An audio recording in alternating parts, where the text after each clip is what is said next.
Howdy, folks. Your host, Double J, back here for another Fridaze here in Operation GCD. And what Fridaze would not be complete without a introduction from my old pal, Buffalo Jared Revisa, the mind-controlled assassin that may or may not be sitting inside the Bridgewater State Hospital. Anyhow, once again, folks, welcome back from our Fridaze. JJ Vance here, host of Operation GCD, and perhaps more notably, not the vice president. Got a real barn burner here, folks, tonight. Got my guest, Ryder Lee, host of Raised by Giants. How you doing, sir? What's going on, JJ? It's good to see you, brother. And I'm ready to get this show on the road, bro. I got my glasses. I got my sunglasses. We got to be matching, bro. We're gonna get this thing rocking, dude. I'm ready. That's how we do it here. You got to keep it cool here on Fridays. You know what I mean? You got to be styling with some. I don't know. The blue blockers were styling since the '80s, but nonetheless, that's what we do here. I like your style, sir.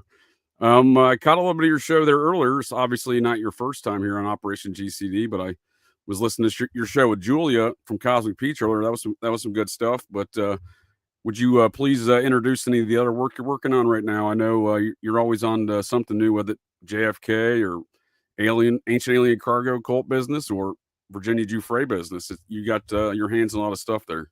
Bro, I'm doing it all. I'm currently working on a new documentary about the psychic spy program by the DIA and Army intelligence, and that's in the works right now. I'm almost finished writing that, so I'll be filming that here really soon. But if you'd like to check out my other documentaries, JFK-X, Solving the Crime of the Century on Amazon Prime and Tubi, and A Clockwork Shining, my latest documentary, Clockwork Shining, Kubrick's Odyssey 3, which is also on Amazon Prime and Tubi. So, yeah, I'm always getting into these UFOs and stuff, bro. Have you seen this new report, this new New York Post article about aliens? Was this the one by Stephen Greenstreet? Was he involved in that?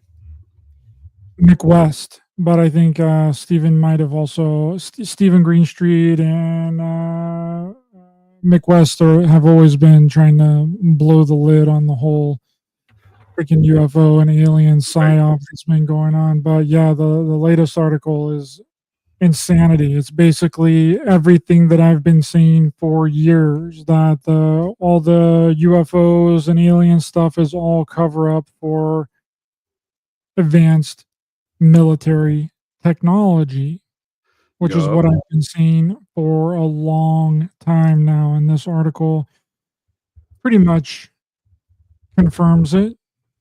I'm going to try and pull it up here because it's just incredible. Yeah, I mean, I know Stephen Greenstreet does a lot of work in this area. Like you said, he kind of blows up the spots of these alien narratives and UFO narratives. I know he's an interesting character because he's a former Mormon missionary too.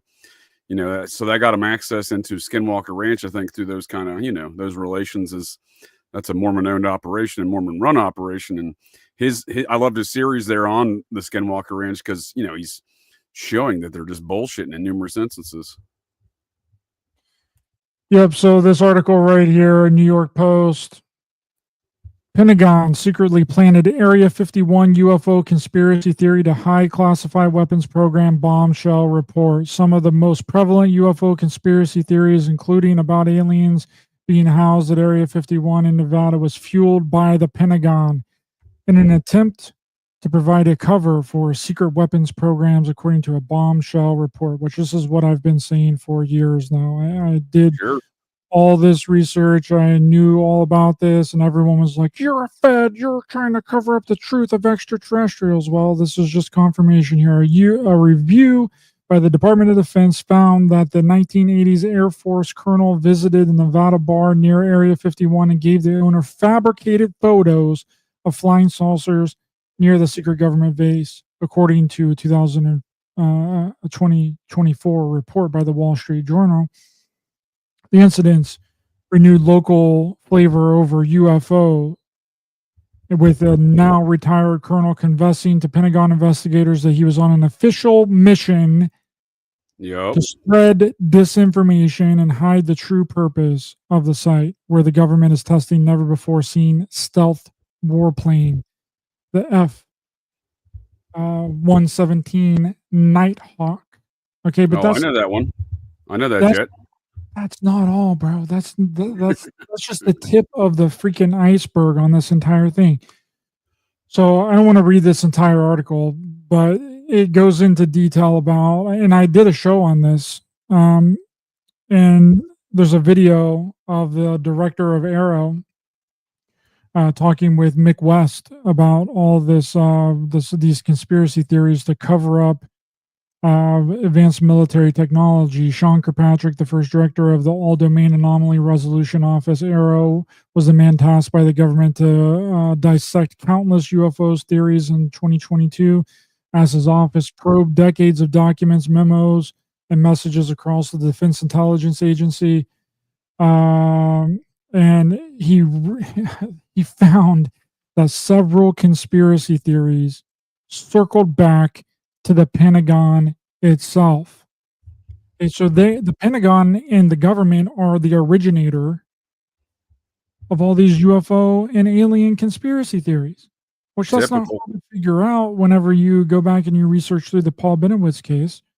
Right, you'll realize that everything. That's exactly what I was going to say, Ryder, was the Paul Benowitz case, because you're describing them giving them fake photographs. I mean, that's essentially the same playbook, right? This one's wild right here. You're going to appreciate this. You're going to appreciate this.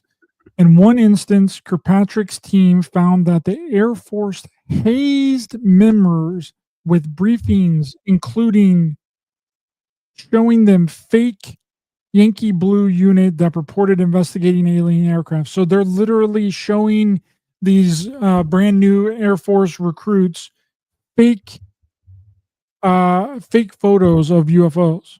Okay, the briefings came with a direct order never to mention the details to anyone, with many of the targets of this prank never learning that it was all a ruse. Okay, what a great way to insert disinformation from the inside there, right? That's the way that it's done. That's the way that it's done. You know this, I know this.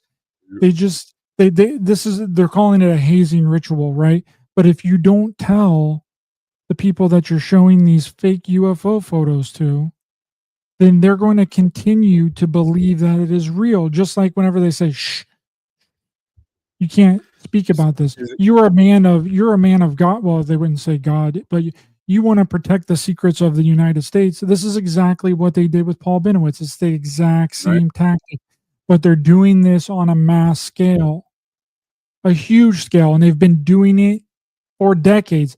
They just ended doing that supposed hazing ritual right here in 2023. They've been doing that for decades. And all the people that has probably seen those. Does it list any of the units?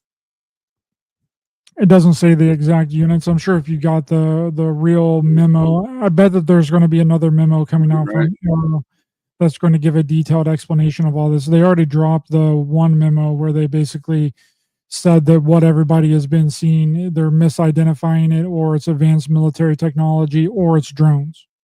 Okay, that came out last year, and I did a whole show on it as well.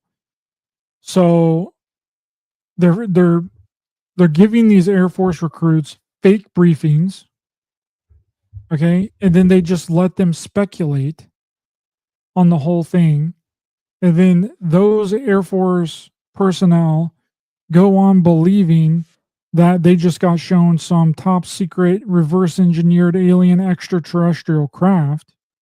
Yup. And then this was started during the development of the F-117 program. This specific one was? Yes. The one that they're talking about. That was like, dude, that was like 1980, dude. Yeah, so they've been doing this since 1980. They just recently stopped doing it. 43 years of that, huh? 43 years. I don't want to say it was around 1980. I'm just saying the F-117 ain't new. I mean, it was old when I used to guard it, 22 years ago was the last time I guarded an F-117. And not saying anything at all literally says everything that you need to know. Okay, whenever you show somebody something and then you don't tell them that it's fake or real, and then you just let them run with speculation, it snowballs into something that it was never meant to be, which is the goal of these people to do. Okay, so Kirkpatrick also found that the government deliberately left people in the dark when they witnessed secret military projects. Okay, according to the WSJ. Okay, Former Air Force captain was one of those people. Salas claims he witnessed a UFO descend over a nuclear missile testing site in Montana in 1967.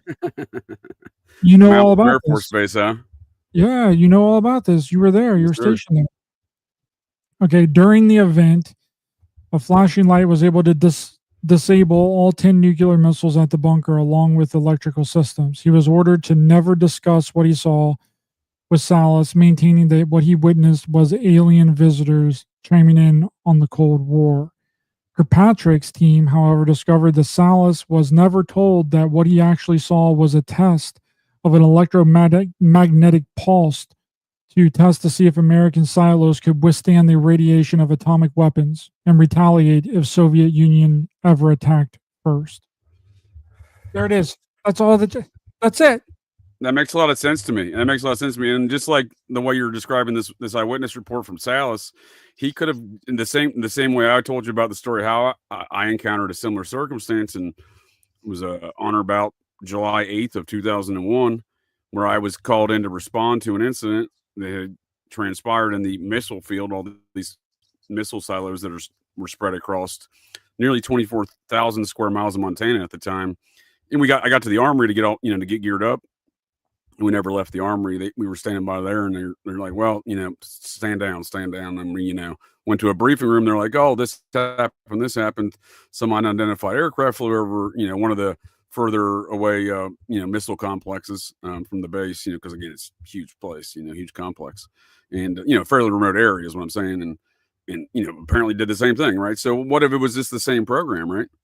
What if they didn't show us pictures or anything, but I'm saying, like, the program you're describing, I feel like the Salas guy went to the same base, yep, a couple decades prior, right? And was sat into a briefing and just, showed him some shit, and inferred some shit, right? Exactly. With the test failing, officials decided that it was best no one knew of the top secret vulnerability to the silos. So Salas and other witnesses were intentionally left in the dark to make their own conclusions. Yep, okay, there you go. Fill in the blanks.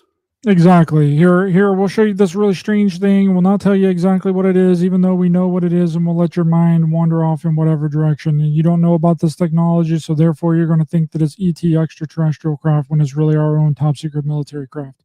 The DoD has acknowledged that not everything has been made public about the Arrow's discoveries, but the military claims it will be more transparent in its follow-up report scheduled for later this year. So they are doing a follow-up report, and you be damn sure that I'm going to be doing a show on it later this year.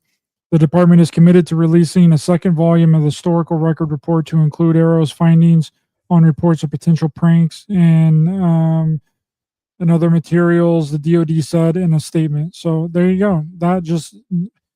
the whole lid on the UFO thing is over, dude. It's over. So is this like a reverse disclosure? Like they're disclosing shit, but kind of like it's not aliens. We've just been, reverse engineering stuff. We're kind of doing this reverse disclosure right now too. Yeah, and the idea of reverse engineering. There's no alien aircraft. I'm saying, but they're doing like on that same kind of concept. They've taken this concept of disclosure and they're kind of reversing it and letting folks know about it, right? Well, these people have to do their due diligence, and the military and the Air Force have never said that extraterrestrials or aliens exist. Okay, after every single incident, there's always an Air Force commander or somebody that's in the Air Force that comes out and says, we have no reason to believe that this event was of extraterrestrial origin. We have no reason to believe that this is aliens. Okay, so if it's not aliens, alternate ending disclosure. that only leaves one other option. Yeah, that only leaves you one other thing. Man-made. It is humans. It's human. It's man-made craft. Okay, they've been telling that since the freaking 50s, bro. It seems like what I was getting at before, I guess in a long-winded way, is it seems like they're trying to reverse engineer the alien myths right now, right? By these kind of disclosures, right? So it's a different concept. But the problem is that people aren't going to listen. This report and this news article is not going to change anything, because the people that already believe are going to continue to believe no matter what. It's not going to change jack shit. Okay. I don't think immediately, no. There's too many idealists, right? The that people there's pushing people, these things are cult, or this is their religion, right? there's even people listening in this chat right now that doesn't believe this. Okay, this isn't going to change anybody's minds that already believe it. But I've Right. already And done the research. I've already done the research through all the UFO cults. I've already researched the initial reports of any UFOs ever seen in the United States with Kenneth Arnold. I've researched the Paul Bennett case. I know the Betty and Barney Hill case. I know the Travis Walton case. And all of these things are all military stuff. They're all the military. 100%.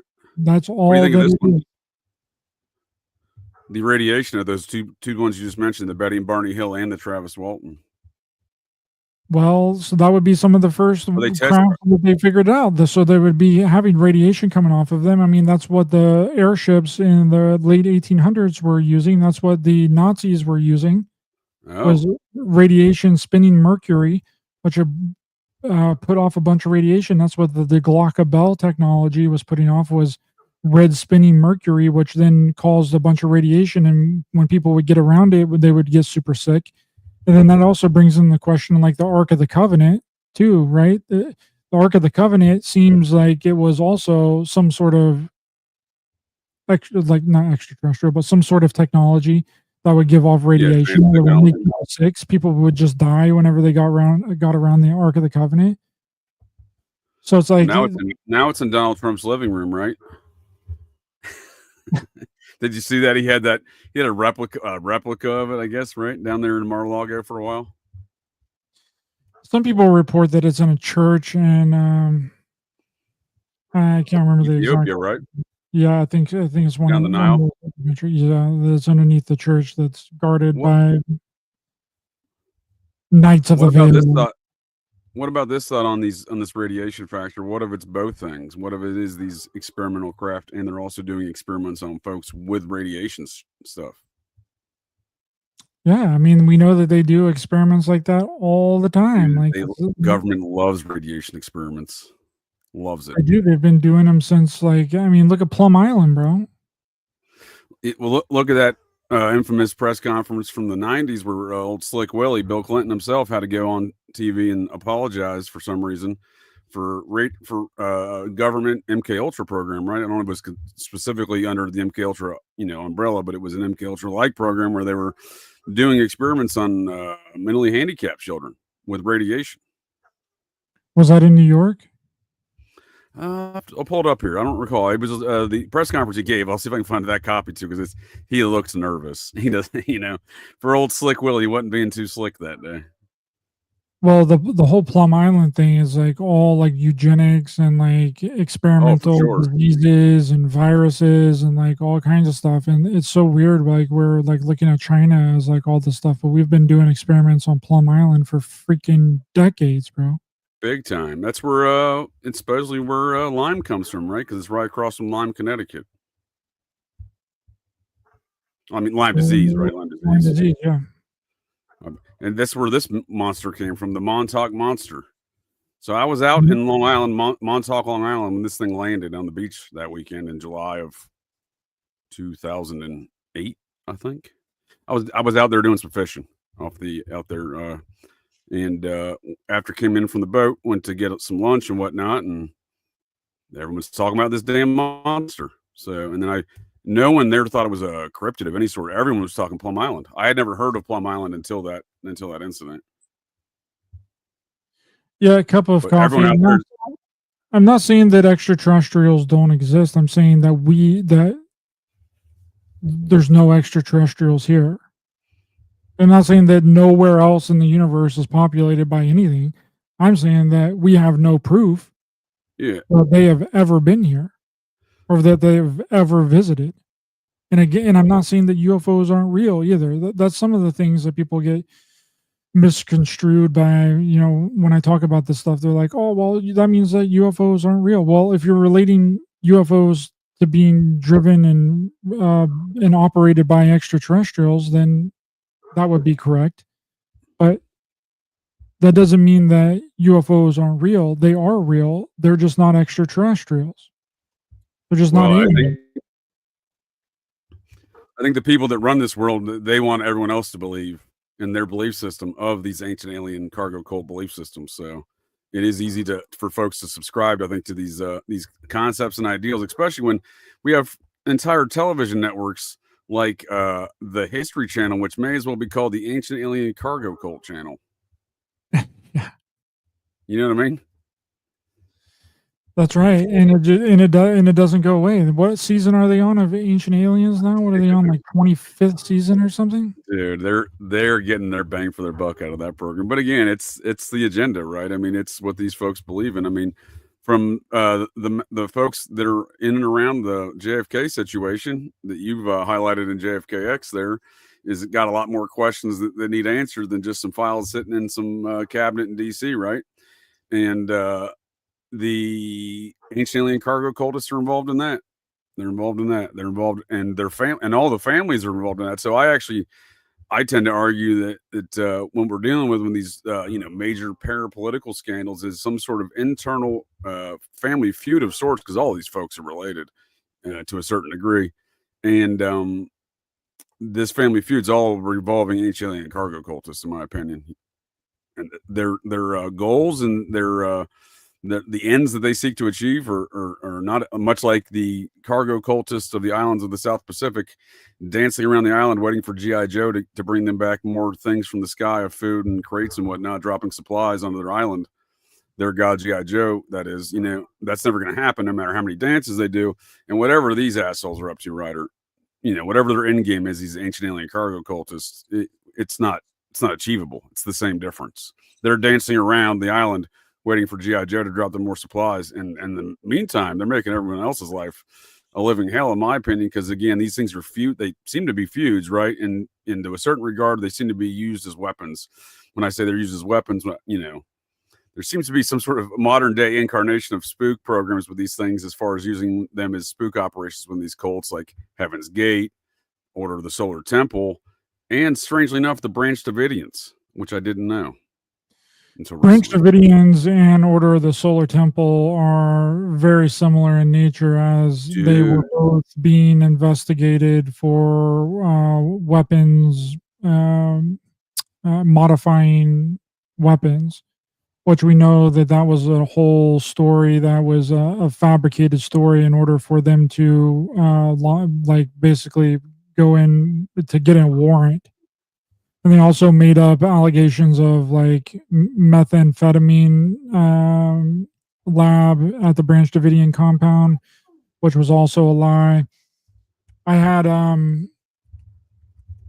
David Tibidero on my show. It's one of the it's most underrated show I've probably ever done. I tried to do a clip of it, but it didn't gain much traction either even when I released the smaller clip of it. But David Tibidero was one of the survivors of Waco, and he came on and gave me his entire story of everything that was going on. But Order of the Solar Temple is very similar in a lot of ways, and also Order of the Solar Temple is very similar to the Heaven's Gate cult as well. They all kind of mesh and meld together. You ain't kidding, dude. You ain't kidding. Order of the Solar Temple, all three of their facilities that they were running, one was in Geneva, Switzerland, the other one was in Canada, and I think another one in right outside of Switzerland. They all burnt to the ground. Well, on top of that, sir, they did it the same day, didn't they? Heaven's Gate, Order of the Solar Temple had a simultaneous ritual because they were both trying to jump on Hale-Bopp Comet, right? And a few years prior on a previous ritual, and so that's what, 97? So in 94, 94, right, with the Waco situation, was that 94? That's 94, 93, right? 93. So in 93, the Order of the Solar Temple folks, that was the one in Canada, the one I just mentioned in 97. And 93, the one in there was two incidents in France, right? And one of them was one of them. They recorded the cult leaders on camera saying that the Branch Davidians beat them to the punch, meaning they were both trying to catch the same comet, according to the cult leaders of the Order of the Solar Temple. And one of the Heaven's Gate cult? No, the Branch Davidians in 93. Branch Davidians never wanted to die, bro. The freaking government burned that compound to the ground. No, I understand that, but what I'm saying is, it seems like we don't have that full story, according to the cult leaders of the Order of the Solar Temple, who were recorded saying that they had to delay their next ritual, to jump on whatever comet or whatever they're trying to achieve, and because the Branch Davidians, quote unquote, beat them to the punch. They're recorded on camera saying this in an undercover operation. Again, this is spook stuff, right? There's no way that's true, because the Branch Davidians they did not want to die. The ATF and the FBI literally set the place on fire and killed all of them. That's what happened. I know, dude. I know. That's what I'm saying. It's a disparate narrative. I'll bring it up here in a second, though. So we can talk. The ATF served a warrant to the Branch Davidians and then opened fire on them, reportedly killing their dogs first, and then all the Branch Davidians got all their weapons. Yeah, I think that's right. Desert Rain. No, you're reciting the known facts and narrative. That's what I'm saying, dude. But when you look at it, like, that's what I'm saying. Is this evidence, what these guys are saying from the Order of the Solar Temple, the cult leaders? Is this evidence that we don't know enough about the Branch Davidian situation? You know what I mean? That's kind of what I was getting at. I mean, it could be, but then it's also the Order of the Solar Temple could have just been like just talking shit. I don't know what they would even be referring to unless they were talking to that they like ascended, that they ascended before they got to ascend or whatever. I don't know. That could be a thing, but that could be too. Yeah, I'm not sure. We'll pull it up though. I just came across it recently when discussing the Order of the Solar Temple with Austin Wade Picard. Yeah, the Solar Temple is really very culty, very Masonic, very rich and wealthy, heavy. Yeah. And the weapon that was found that killed a lot of the people in the Order of the Solar Temple was a one-shot gun. You had to reload the gun every time you shot the gun. And I believe it was more than half of the people that died at the Order of the Solar Temple compound in Geneva, Switzerland, were all shot in the head. So how did they shoot? How did they shoot that many people in the head with a one-shot gun? It's pretty sus. The whole thing is pretty sus. And then how did all three of these things these compounds almost simultaneously go up? No, literally. So the one in Canada for the Order of the Solar Temple in 97 is simultaneous to the Heaven's Gate ritual in San Diego. So you have, we'll call it 3,500 miles between these two locations. You know what I mean? I believe the Order of the Solar Temple was before Heaven's Gate. No, it's literally the same time, dude. Literally, they're both trying to catch Hale-Bopp. That's what I'm saying. I just realized I just put all this stuff together recently when discussing it with Austin Wade Picard. I'm like, because I was trying to map it out chronologically. I'm like, holy shit, these are the same dates. Or I think it was Julia that brought it to my attention from Cosmic Peach in that same conversation. Let me bring it up here. I don't think it was in the same year. Well, they had three different events. They had three different events, major, mass deaths, right? So the first one goes down in, let me just bring it up here. What are your thoughts on Chris Bledsoe as I'm bringing this one up, Ryder? He's an interesting character that likes to go out there and tell a lot of tales, huh? Okay, so I think that it was 96 was the Order of the Solar Temples. Here we go. Right here. We got... looks like France in 95 and Quebec in 97. And we got one in 94, looks like maybe. 1994, D. Mambro, one of the leaders of the cult. If folks aren't familiar with this one, this is a very interesting cult. Order of the Solar Temple. And they kind of claim this Knights Templar, like a Neo-Templarism, right? That was a root of their situation. Yeah, very Knights Templar. Like they would do these rituals. They would get only the rich people that were involved to donate to their cult. They would use these magic smoke and mirrors to convince them that during the ritual that they were seeing some sort of angelic apparition or sometimes even a dark apparition, but he was just Joseph DeMambro was just using a freaking projector Yep. to convince the followers that their initiation ritual was complete because they got to see the vision of the entity. But then his daughter was the one that came out and revealed that she's the one that blew the whistle on that entire thing and said that DeMambro was just making a bunch of shit up. And he's literally just projecting this stuff. Like, you know, again, it's not like a major show, but they're using drugs. They're doing these light shows and performances, right? It's kind of this kind of all engrossing kind of very MK Ultra like experience, I think, for a lot of, you know, this situation as far as an induction into this, their ritual induction into the cult, right? Yeah, I mean, and they would get millions of dollars in donations from like the most wealthy people. The only way that you could get into the cult is if you had like you could prove that you had an X amount of money like in your bank account. Yeah, Grace Kelly. Grace Kelly. Yeah, and these people were also like studying a lot of this stuff before, so it's almost like the Heaven's Gate cult, where Marshall Applewhite and Bonnie Nuttles just went around to all these different New Age centers and all these spiritual centers and collected all their information to form the basis and the outline of how they wanted to run their cult. And it's sort of the same way with Luke Jouret here and Joseph DeMambro. But this cult was also responsible for killing a baby. Oh. Well, they previous cult members,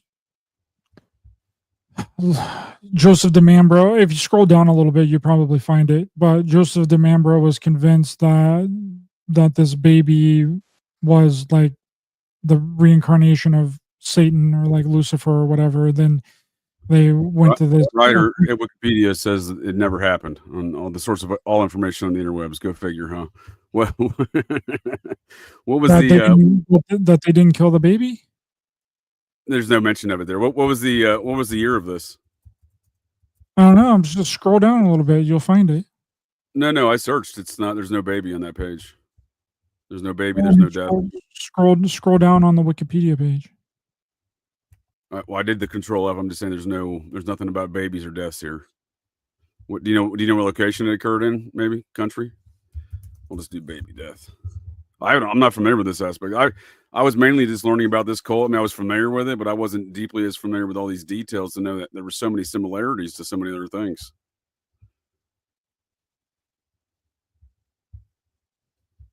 So go to mass suicide and 94 murders. The 94 event. I Looks believe like we got 50. This was the first one. So yes, this is it. This killed the family right here. Yeah, this was what the do you first mean one. It's not on this page, bro? Dude, they don't list it on the main page. That's what I'm saying. You got to click on it, dude. You got to click on it.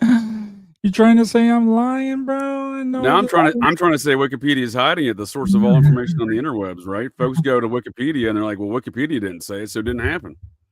You know what I mean? That's why I use it as a basis of, trying to understanding what the main narrative is, because just as well as I do, that's where folks stop at to learn most, situations. And I agree, you can find some good information on there. You can see where what stories are being told. But it's interesting because I came across this the other day on a very similar cult circumstance where they were removing the titles of things, like from newspaper headlines in the digital format. So, oh yeah, a lot of that with the Virginia Giuffre stuff. I have it all popped up on my my tabs page, and a lot of the links are like broken links. Yeah, and I presume the reason why they remove the headlines from it is and put just the numbers, because that makes search engines be like, you can't find it, right? Yeah, so, and also they changed the picture that was the Order of the Solar Temple. It didn't used to be like this on the front of the Wikipedia page. I did this. I covered this cult in my UFO Doomsday cult series. But read the ritual of here it is. They're giving a bridge version on the main page, but the master page is where to go when they give you all the details here about the age groups of these people, right? because it's all families, right? It's not just adults, right? Grace Kelly and the Prince of Monaco may have been involved, but I assure you they're not the ones dying here, right? Yeah. So what do you think that element of the cult is, right? We got this upper echelon element, and then we got all these people dying. Are the upper echelon just recruiting folks to then murk? What's going on here? Yeah, right here. 2 members, Joel Egger and Jerry Ginodode, killed the family, repeatedly stabbing them, including their 3-month-old baby. Good Lord. Yeah. As ordered by Joseph DeMambro. These murders were carried out in a ritualistic fashion. And then the murderer left for Switzerland the same day. Spent the next 4 days cleaning up the scene and preparing for death. On October 4th, they set incendiary timers to go off and burn the house down as a result. So they not only murdered. Not part of the mass deaths, the mass suicides. No, this happened right before they. Yeah, they did this murder of the two, the family and the 3-month-old child, like right before their compound went up in flames, and then they essentially murdered all of their members. Well, this is very interesting, Ryder, because it says they were lured into the situation. It says on 30 September 94 at 5 p.m. that the Dutoits were lured into the chalet in Morin Heights, having been invited there by Bellaton. So Bellaton's a member of the cult, huh?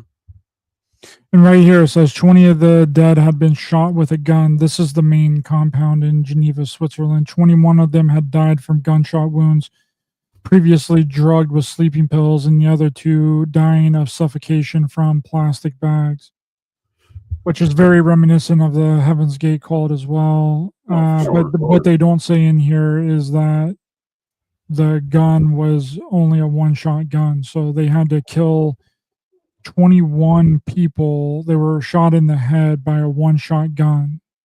So they had to shoot one. Somebody did it, right? Because somebody would have to survive that, right? I mean, if you're doing it, you know what I mean? Like that only works out. I mean, I guess you could grab the gun from the dead person and keep passing it on, but I mean, it doesn't really seem plausible, does it? No, it doesn't. And it's not in question that these people weren't murdered. I mean, 21 of them were 100% murdered. They didn't voluntarily kill themselves. They were murdered. So this guy right here, though, Dominic Bellaton, was he part of the murder? Because it seems like he was the one that lured that family in to start all these shenanigans here, not the good kind of shenanigans. He was one of the people. Yeah, he's one of the people that did that killed the 2 family members and their 3-month-old child. And then did they find him amongst the dead though? Wouldn't that be convenient if he's one of the ones that's amongst the dead though, right? That would be convenient. I know that Joseph DeMambro and Luc Jouret were both found amongst the dead in this original one that happened in '94. Right. But so yeah, the cult both of the right? leaders, yeah, so both of the leaders were completely dead in '94. Yeah, so it's which is weird again. So I'll pull it up in a minute where I was looking at that video that was done in an undercover operation was already being run here. So it's just such a weird environment, but I don't see a name. Yep, he was amongst the people amongst the dead. So Bellaton was. So there you go. Obviously, no one's going to answer questions at that point, right? Exactly, and they don't know exactly who was the one that was doing the murdering, and that's been the whole thing that's been up for contention. The family members of this whole thing wanted it all investigated, and they were like, "No, all these people committed suicide." Here we go. I finally found the entire. You know what I mean? Like that's what I'm saying. You got to do a little bit of work here to find the entire death list and ages and folks, because this is a very wide ranging group. I think both. If I remember when I was looking at it before, it was kind of these weren't all the, like as you were saying, you gotta have money to get in the cult, right? But so these weren't all the lower rungs of society or anything, you know what I mean? But at the same time, you got this factor, I feel like, where you got the Prince of Monaco and the former, the princess, the actress Grace Kelly, they're involved, they're members of this cult. So again, I mean, there's some it just seems like one of those kind of classic conspiracy tropes of elite folks, roping some some of the lower class, folks they would consider lower class, right? And then murking them. Yeah, that kind of Yeah, that kind of seems, but these people had so much money, bro. Like there was documents that was found of like people that were in the cult that was giving the cult like millions of dollars, dude. Like millions Right. I and remember millions of dollars. I don't know why. I don't know why they would want to do what they did. It doesn't make any type of sense. But Right. Joseph DeMambro and Luke Jure basically they scammed all these people out of money because they were just faking all of the supernatural stuff that they were doing. I know it's somewhere in this Wikipedia article as well, probably under scrutiny or something, beliefs and practices or something. But it also talks about how George DeMambro's his daughter was the one that came out and said that, and then he tried to cover it all up whenever it started coming out that he was faking the rituals and planning these fake apparitions with like smoke and mirrors and like projectors and stuff. He then turned around and made people believe that they were highly important historical figures and that they had been reincarnated here to like serve a purpose and follow him, and that they were reincarnations of famous historical figures throughout history, and they were here to serve a mission. And then like everyone bought it. Yep. So he just switched it, just like every cult does. They just, whenever they get caught up with something, I call it the switcheroo. They just switch up their and completely up in their entire basis of what they originally said in order to fit the narrative, and then shoehorn in the new beliefs that was disparaging that people figured out before. So in this case, it was, oh well, someone's saying about this that we're faking this these apparitions and stuff, and it turns out these rituals weren't really real, and you weren't seeing Beelzebub in the ritual room, but you are very important. I've been shown a vision. I've been shown a vision, JJ. That's always how it starts. It's always how it starts, brother. Watch out. Watch out. Shown a vision, and in this vision, you are the reincarnated version of Saint Germain. You know what I mean? Like Saint Dude, Paul. You are starting to sound like David Wilcox. Starting to sound like David Wilcox now. But that's how but that was part of their theology too, because they had that theosophy stuff too going on in the Order of the Solar Temple. Yeah. So this guy's interesting, right? This Luke Jure. Yeah, Luke Jure. Yeah, he's a whole other thing as well, and how they met, and how Joseph DeMambro met, and how it all like went down, and then how they decided to start the cult. Yeah, it's so interesting. But all of them do that same type of thing. Like the Heaven's Gate cult also did that whenever Marshall Applewhite and Bonnie Nettles was like, oh, well, you know, whenever you die, you're going to ascend into the, like a UFO mothership is going to come by and pick you up, and then you're going to be transferred into the next evolutionary level above human and be transformed into your true form, your true essence, and like all that. And then they had everyone convinced that whenever Bonnie Nettles dies, she was going to be, that her body was going to be abducted by a UFO ship, and then her body transformed into the next evolutionary level above human. And then whenever she died of brain cancer, and that didn't happen, right? And everybody was like, "Oh, it kind of blows up the spot, doesn't it?" Yeah. And then he's like, "Oh well, we gotta do. Everyone is super special now. You are all the reincarnation of the 12 disciples, and you have been here with me since the very beginning." It's the same playbook. No, it's absolutely the same playbook, and that's exactly what I wanted to bring up here too. I like the comment though that DeMambro was a Vatican agent, because I'm not saying that Luke Jure guy was a member of the Society of the Cincinnati in the French chapter, but what I am saying is he's got kinfolk that are. So it's always these weird cult, and again, I would argue they're an ancient alien cargo cultists themselves as well within that organization, because they spawned Mormonism as well from the society, the founding fathers of America and the group they formed. Joseph Smith's grandfather was a member of that group out of the Massachusetts chapter. So, they adopted a lot of other founding father theology as well. Elias Boudinot, one of the founding fathers, he wrote a book in 1818 about the lost tribes coming over here and all this mound building and moors and stuff that Joseph Smith would adapt into Mormonism. So a lot of those connections within that society group, and a lot of those society groups around. I wanted to discuss too relative to that JFK situation with you here. But before we get into any of that stuff, let's compare some of these cargo cults here with spooky ancient alien cargo cults, the Order of the Solar Temple, and specifically Heaven's Gate. When we're talking about that, I'll pull up the one about the references to the Branch Davidians. But it looks here. You got it on the Wikipedia page, the source of all information on the interwebs. Once again, you have what does that say? Scroll back up really quickly. It says something about Marysville, California, that it spawned a... It says news of the mass suicide motivated the copycat suicide. Yeah, copycat. I'm a 50-year-old man living near Marysville. Yep. The man left a note dated March 17th, which said, "I'm going to the spaceship and the Hale-Bopp comet." Wow, and those have gone before me. What? Holy shit! Are you on Heaven's Gate right now? Is this the Heaven's Gate? Yeah. I was trying to find the actual suicide event, but you have to scroll down to the bottom for that, apparently. So I thought you were still on the order. Yeah. What's that? I thought you were still on the Order of the Solar Temple Wikipedia page. No, this is the Heaven's Gate one. I was trying to find the map, but it is interesting. I wonder if there's any more of those copycat suicide events. That's the first one. I'm not familiar with that specific incident. We'll come back to it though. Well, you know that you can still email the Heaven's Gate cult, right? Yeah, their website's still active, isn't it? And I sent them a message, bro. Okay. And they replied, dude. They replied within a day. Oh, they're still recruiting, bud. They want you.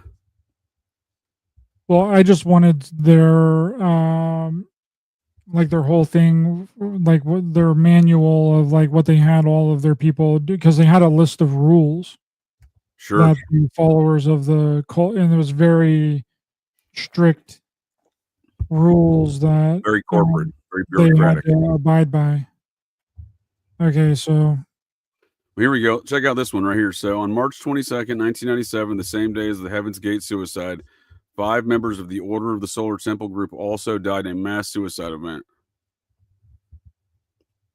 And they're both trying to get on Hale-Bopp, and according to, I don't know if this was the specific goal of the Hale-Bopp travels of the Heaven's Gate, but the Order of the Solar Temple folks were trying to get on Hale-Bopp on a ride to Sirius.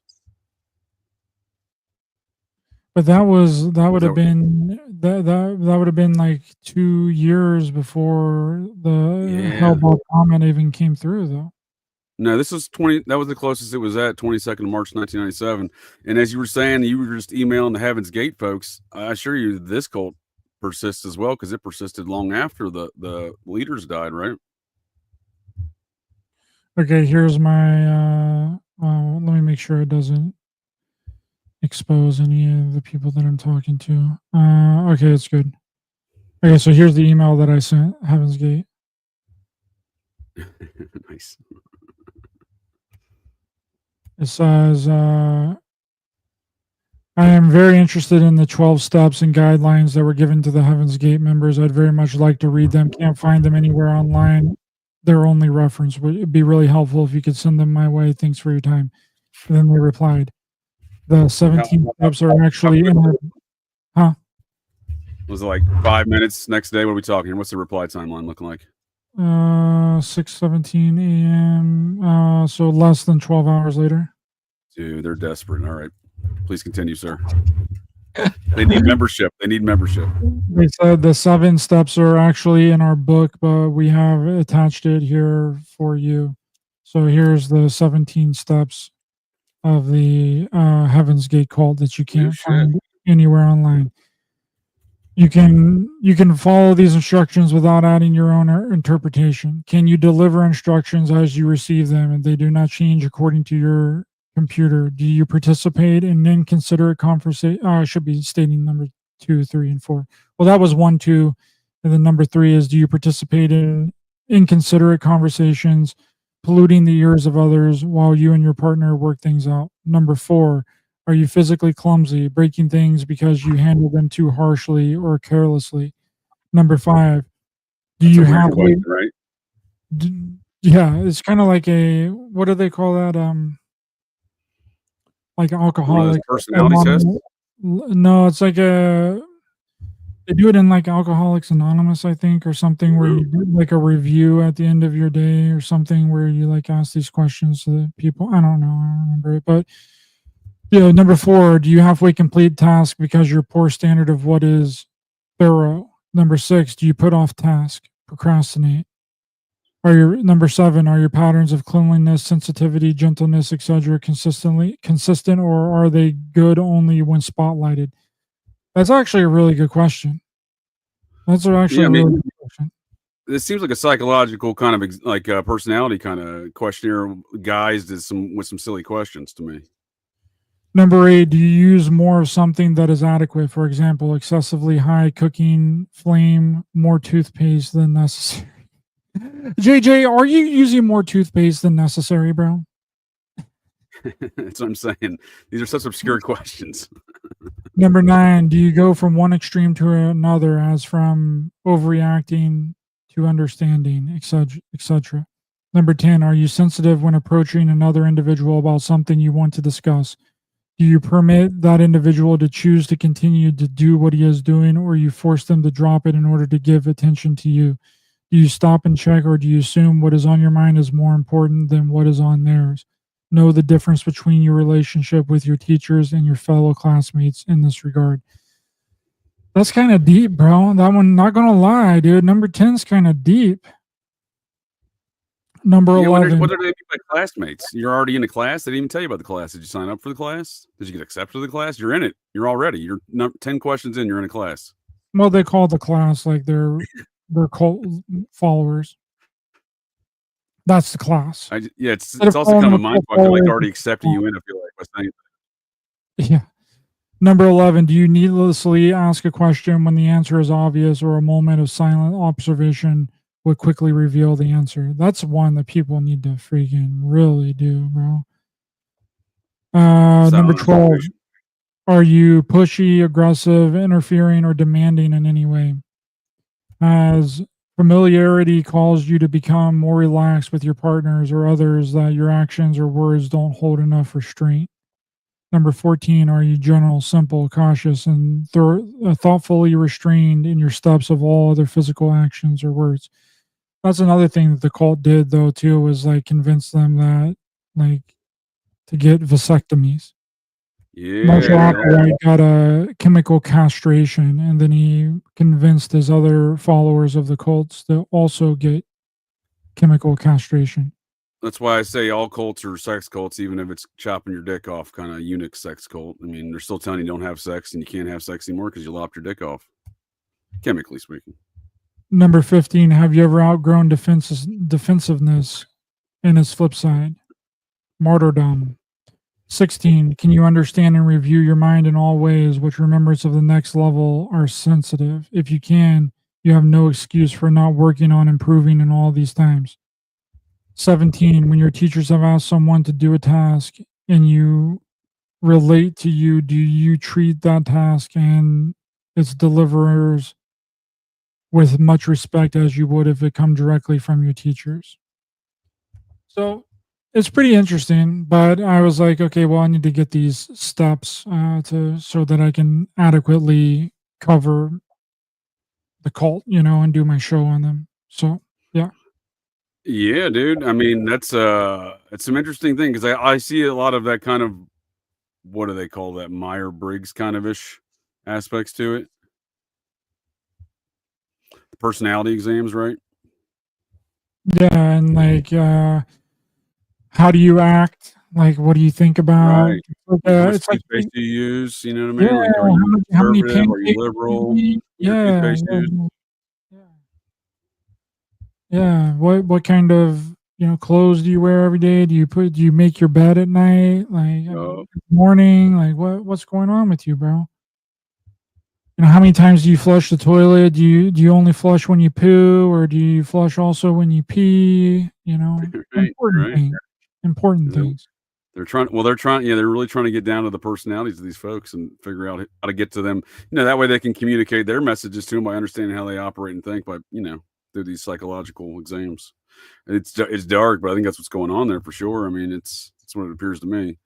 So I'm trying to find that where that undercover stuff was on the matters of that comparison of or what the statements from the Luke Duray and DeMabro's statements about the Branch Davidians. But what were your thoughts on this comment about the supernova business?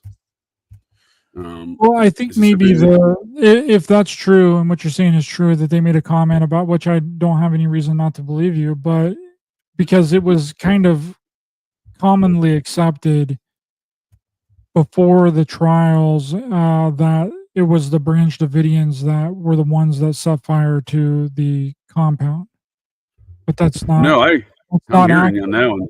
That's not accurate. So it could be a statement that was made by someone in the Order of the Solar Temple that thought that they were the ones that started the fire and ended up killing themselves. But that is. I see what you're saying. That could be perspective that way. They thought that they got beat to the punch because they thought these people did it. But my question on that, if that were the case, then is what celestial event was going on around the time that they thought somebody else beat them to the punch? And I think you present a very logical situation or plausible situation.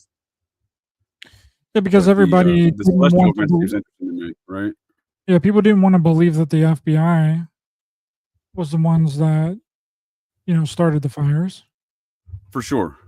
But it seems to be these celestial things are the common principle, right? The Sirius worship, right? I don't know. I don't know enough about this supernova stuff, but bro, there's literally footage of FBI agents in the back of the building whenever the building is on fire, shooting guns into the back of the building, bro. Oh, well, dude, I've read all them PatCon documents. In fact, I was playing a little bit of I was playing a little bit of Mad Libs with him a couple weeks ago on Operation GCD Live with my guest Jonah, Troublemaker Jonah. But the Waco situation to me is part of Iran-Contra, and that whole PatCon stuff is all part of the same deal through the Material Assistance Commands of Bill Colby, who's all around every auspices of this thing we call Iran-Contra, this quote-unquote octopus, if you will, that hopefully Jay Wider is not the leader of. I saw your show the other day that Jay Wider might be the leader of the octopus. No, he's not the leader of the octopus. You're talking about the Danny Casolaro octopus murders. Yeah, so that same kind of octopus stuff, that's the same concept that Casolaro was developing, and it's the same network of situations. I think the Waco folks in this gun trade you're referencing got somehow intertwined amongst the quote-unquote Iran-Contra gun trade that was operating out of what is known as, in those PatCon documents as well, and the Iran-Contra stuff, Midwest Depot, which is a Air Force base in northern San Antonio. Yeah, if you want to know more about the Waco situation and exactly what happened, there's this really good documentary that's called Waco, The Rules of Engagement. Okay, and it breaks down everything that was happening. They have evidence and proof of clear video of how the fire started, when they started, how they all started in the different corners of the buildings where the FBI was putting in the gas. Okay, and they all started simultaneously. And then they have clear footage of gunshots coming from tanks on the back of the building where people were trying to escape. They killed all the people. Right?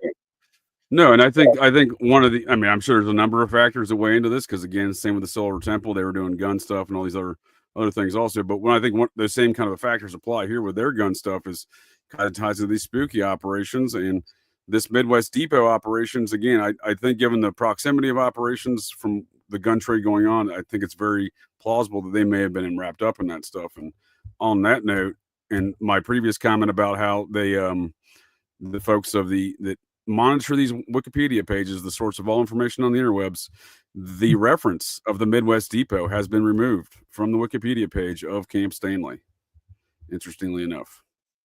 So Camp Stanley sits inside of an Air Force installation. It says it's an Army installation in Leon Springs. Okay. It sits inside Camp Bullis, which is an Air Force installation, Camp Bullis.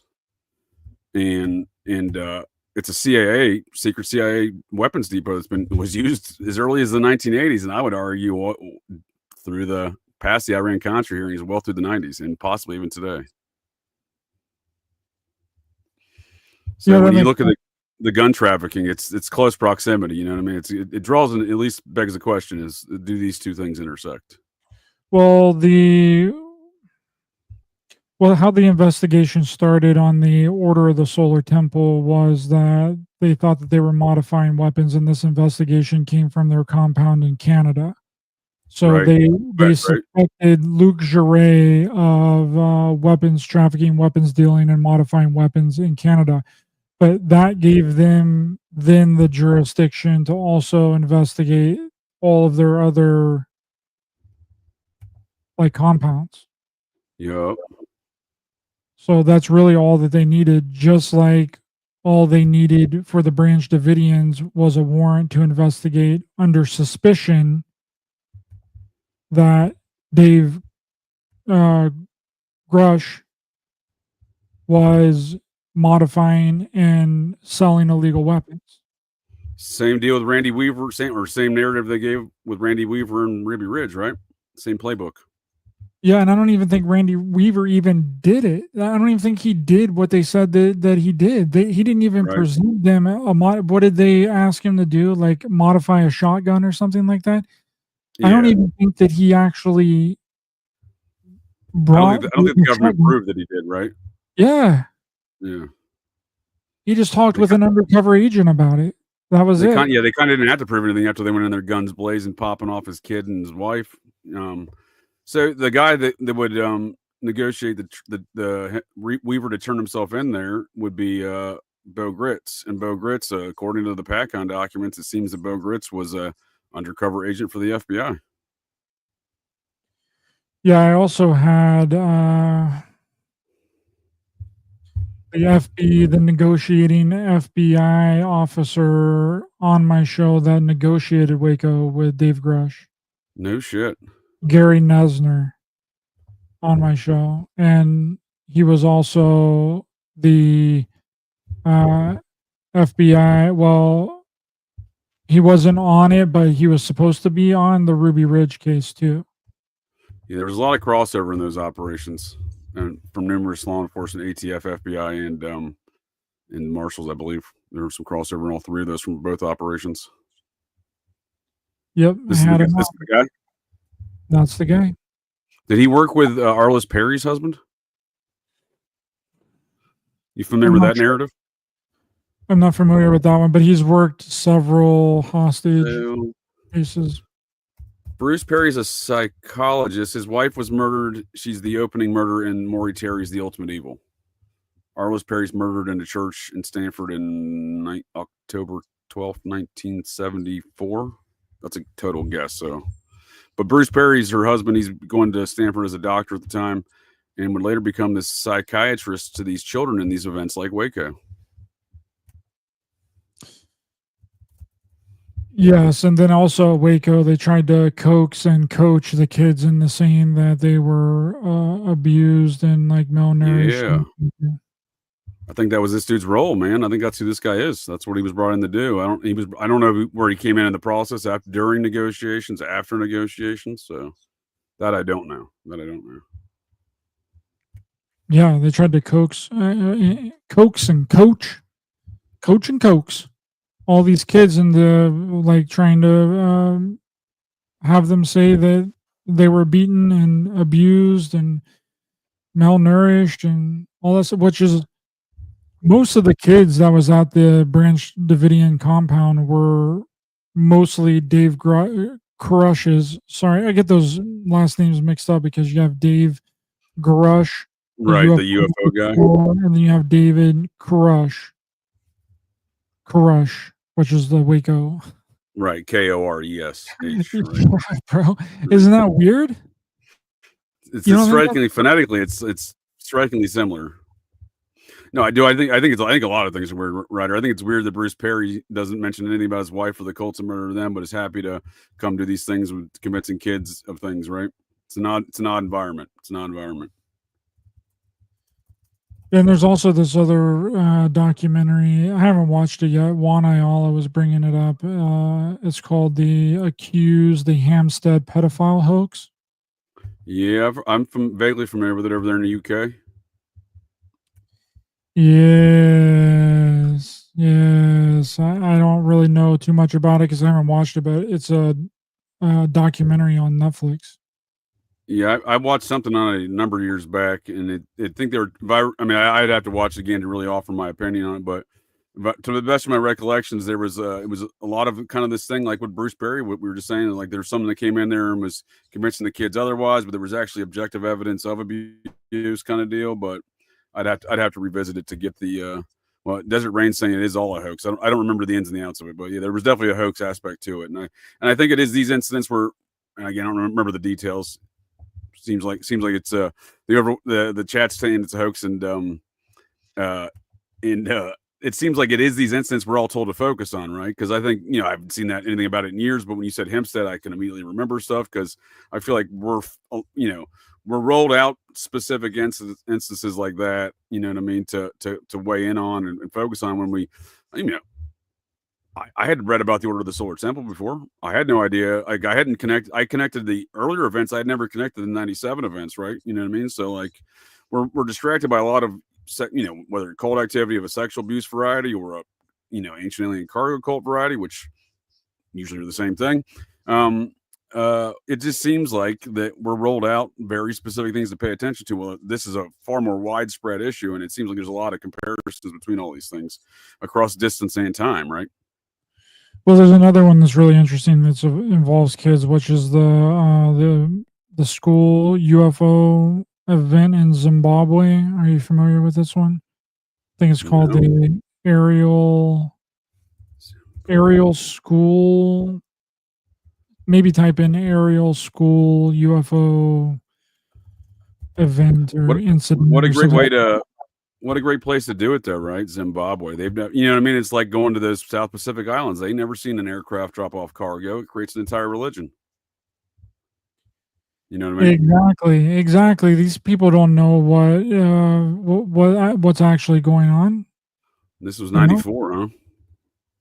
Yeah. So apparently, it's like, so John Mack was involved in this case, and John Mack is a UFO investigator. He's widely known for investigating UFOs, also, being popular in the regression side of stuff. So he flies over to Zimbabwe after he hears about these kids seeing this craft outside of the school and these entities come out of the craft, and supposedly all the kids seeing the craft and seeing the entities get out of the thing. So then John Mack shows up, and John Mack screws up, and he decides to interview all the kids in one lump sum. Yep. Okay, so he just gets all the kids, gathers all of them, right? All 62? All 62 pupils? Yeah, so he interviews all of them in a group. Right, all at once. All at once. Does he have the little like red device from Men in Black? You know what I mean? The Will Smith little laser device? Well, you know what I mean? He might. It's almost the kind of environment you're painting in that kind of environment where you're collecting everybody there to either erase their memories or insert something into their memories. It sounds like, right? Well, that's the thing. That's why you don't interview everybody all at one time in one mass, because one person can say that they've seen something, and then that's going to convince all the other people that they also seen the same thing. It's like the do you remember the I forget what it's called. Dude. It's an that's what I'm saying, dude. There's probably some hypnosis going on there, right? Like they're like, putting everybody there. That's what I meant by the little red. I was using that more figuratively and as a joke, but that way you do some sort of hypnotic situation with the whole group, and you can convince them all of the same thing. It almost reminds me of that last Wes Anderson film. You know what I mean? The with the UFO. Did you ever see that one? The Wes Anderson one? Yeah, Star City or Astro City or something like that. They had an alien encounter, but then they were like, they had a whole group of people trying to hypnotize him that they didn't see it, kind of deal. Where it sounds like this one, they're hypnotizing him that they did see it. I'm trying to look up this test where someone in the chat might know what test I'm talking about. I'll just explain it, and then maybe you can try and look it up. But it's a test where they would bring one person into a room, right? And they would have 6 other people that were that knew that they were being a part of the test and that they were going to say a specific answer, right? Oh. And then they would have a chart or something, and then they would be like, okay, well, tell me what line is higher on the chart than the other line. And then the 6 people that knew what was going on said that the taller line was shorter than the actual legitimate smaller line. So 6 yeah, they're gaslighting you, basically. Exactly. But every single time it convinces the person that didn't know what was going on that the taller line was actually shorter than the smaller line. Yep, the Ash conformity experiment, sir, is what you're That's referring it. to, I believe. That's it.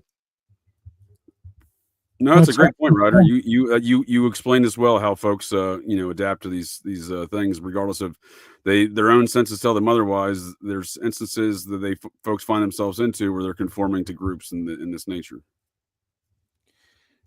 And they did this Ash conformity experiment so many times, bro, and it worked every single time Yeah, without yeah. fail. Folks are malleable, right? I mean, look at the Milgram experience, right? They could easily get folks to electroshock folks, even though there was no electroshock. But the person applying the electroshock thought they were killing people. They knew they were giving the level of shock to kill the person they thought they were shocking, but they were doing so only because someone was telling them to do it in Yep. a white And lab kit. an authority figure, a doctor, was telling them that it was okay, so they continued to do it. Folks can be Yep. subjected to these circumstances, and they're malleable to conform to in these natures. That's what I'm saying. When you get somebody like this whole group where they're trying to convince everyone they saw a UFO versus what Wes Anderson they were trying to get everyone. They got a whole group of folks together trying to like hypnotize them into convincing them they didn't see it, the alien and the UFO, right? But what we're saying in the Zimbabwe thing is kind of the same deal. But I think it is that understanding of the malleable nature of conformity and the psychological operation aspect that you could. This is plausible. I mean, like you go to a place that doesn't know aircraft at all. You fly something over there. You get all these folks together, these 6 to 12-year-old kids, right? And then 40 years from now, they're telling their children and grandchildren, hey, we saw this UFO, and then suddenly this whole culture and lore begins, right? Yep, all while they are responsible for the entire mythology, and they knew that it was bogus all from the jump, but it snowballed so far out of control. Kind of sounds like what you're describing with the Air Force program, right? That they just could not put a lid back on it anymore. And then you have these 2 very well-respected people that is running Arrow, Dr. Sean Kirkpatrick, and the I forget what the other guy's name was, but that are doing these reports and is coming out and saying that all this stuff is military stuff. It's all the Pentagon is the ones that are responsible for making this garbage up. And people still aren't going to believe it because they're convinced that aliens are real, aliens have been here, that they're visiting us, that there's alien bases. Right. But we can, I think comparing and contrasting. It's gone unchecked for so long. Dude. Oh, go ahead. It's gone unchecked for right. long. and that's what I'm saying. If we compare to that Zimbabwe, that's a great reference point you gave with that Zimbabwe situation, because if that was to go unchecked for so long, we can see where it is now to see how it's evolved even within that incident. I'm sure there's a culture that's growing on around it. So it has gone on so unchecked for now, and it's promoted and well financed though too, right? With the History Channel and the Ancient Aliens Cargo Cult Channel, aka the History Channel. Yeah, and that's been a part of the plan since the very beginning. I mean, and then now it doesn't matter what they say, right? Because they've caused so much confusion and so many different theories that have popped up since all this stuff has went down that it doesn't matter what they say. Oh, for sure, dude, for sure. And it seems like on top of the well-financed situations and the government operations around these things, again, these spooky cargo cult, ancient alien cargo cult stuff keeps popping their ugly heads, and it's always the same composition of people. You see the Grace Kelly element of society versus the lower rungs from they would consider them. Again, I think there's something to be said about these quote unquote elite folks that are recruiting folks that they consider lower class to apparently ritually human sacrifice. Because, while Grace Kelly meets an untimely demise, it seems, with that possibly that cult being involved, she didn't die in the mass suicides, right? I mean, that's what I'm saying. You never see that level of. You don't see the Princess of Oxenberg, who was part of NXIVM cult. You don't see her, getting branded or MK Ultra. It just seems like there's even a class and system or caste system within these cults. Yeah, it's a hierarchical structure, just like they claim that the entities that is going to come and save humanity, that's going to save us from this big natural disaster, that's going to fix all this stuff. We just gotta get in contact with them, and then they'll come and save us from ourselves. Save humanity. They claim that those entities and those beings are also in like a hierarchical structure as well. I think I mashed together Catherine Oxenberg and whatever princess she's from into the one Princess of Oxenberg. That's Prince Andrew and King Charles's first cousin, I believe. Possibly second cousin. No, it's first cousin. First cousin. Oh, yeah, no. She's also in Epstein's Black Book. She and her daughter were part of the cult. Now, I think her daughter did get part. She got brought in, I think, the DOS. I think I don't know if she got the full blown branding, right? But that her mother allegedly quit the cult and allegedly saves her. Speaking of folks that got brandings, and the widespread nature of, I think, these ancient alien cargo cultists, their the power and finances behind it. Stormy Daniels, I would argue, was a member of the NXIVM cult in the DOS, their upper echelon of sex slaves. You familiar with Stormy Daniels? Remember her from the Russiagate stuff? She literally tweeted out payoff from Trump. Yeah. She literally tweeted out back. Well, there could be a lot to be said about connections there, because Roger Stone got hired as a lobbyist for NXIVM. So, but Stormy Daniels literally tweeted out back in like 2011, yo folks, yo peeps, I just joined a cult, and then later she gets a tattoo to cover up what looks to be a DOS branding right on her navel, where the rest of the sex slaves get the Keith Raniere and Allison Mack branding. So it seems like she may have been a member of NXIVM, or possibly still is, because that cult, all these cults continue, right? Or the Order of the Solar Temple, the Heaven's Gate. I don't know what the Branch Davidians are up to these days, but I assure you the NXIVM thrives. Yeah, it seems like they just rebrand, rename, go further underground if they get more popularity than what they're used to. If they get wide media attention, they just rebrand it and go deeper and further underground, so that their activities and they have a very devoted following, ultra super mega secret. No, for sure. And I think a lot of times, again, I don't think these people are brilliant. I think, again, as I was explaining, they're trying to achieve goals like the folks in that Pacific Island doing these ritual dances, trying to get the G.I. Joe planes to come back, fly over, and drop them more food and supplies.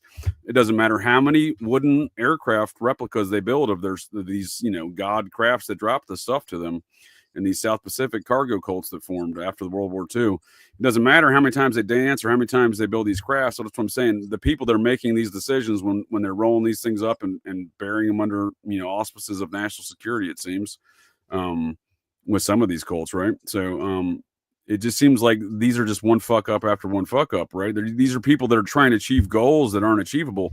They're out here dancing around trying to get G.I. Joe to drop more supplies. You see what I'm saying? Like their actions and activities, we try to make reasonable sense out of it, right? We're like, well, that doesn't make a lot of sense, but like, I assure you, like, their decision-making ability should be questioned. Lucy says his fact that the Heaven's Gate code is still up and running is whatever. Well, the website, that was a whole ordeal from the very beginning. 2 people were to be spared. Oh, I get balloons. Peace. I was about to say that. What just happened there? Is it the Heaven's Gate, dude? Are they dropping balloons on us? Chinese spy balloons, bro. But 2 people were to be spared from joining the extraterrestrials on the ship into the next evolutionary level above human, in order to continue to carry the message of Marshall Applewhite and the Heaven's Gate cult. Right. Keep the mission going. So the website is still the exact same website as it was in the late 90s. Nothing's changed. It's been preserved. And that was supposed to be these 2 people's mission. Being left behind on Earth was to continue to run the website and respond to emails and any questions. I think right. that and I'm sure recruits, right? I mean, I'm sure they got to recruit at some point. I mean, even like if someone called them and wrote them and like you did, and then they wrote them back like, "Hey, I like your 17 rules or whatever. Can I join?" Like, I'm sure they wouldn't say no. They have said no. They've said no several times. They Oh, really? Yeah. Yeah, people have reached out to them like that. No shit. All yeah, right. they're like, no. Maybe there's more esoteric entrance into their cult. Yeah, you might have to do some other things, but no, I think chop your dick off, Ryder. You got to chop your dick off, and you got to show up there and show them it's gone. You got to be like, look, I'm a eunuch. Can I get in? Have you had a vasectomy? It's a bold move. It's a bold move. I understand. I understand. Do you have both of your balls, kind sir? You're out of here, buddy. You don't qualify. Oh shit, that's too good. So here's that quote before I forget. I found that quote about I like your theory on how this quote may be construed. I think is a good one. The order of the solar temple being relative to Branch Davidian business, that is. So it was from this is the quote. I'll read it in a second, but it's from this thing called "Our terrestrial journey is coming to an end. The last voyage of the solar temple," which was some sort of scholarly effort back from 1999 into the matter. So, and the quote is, sometime in early 1994, it says that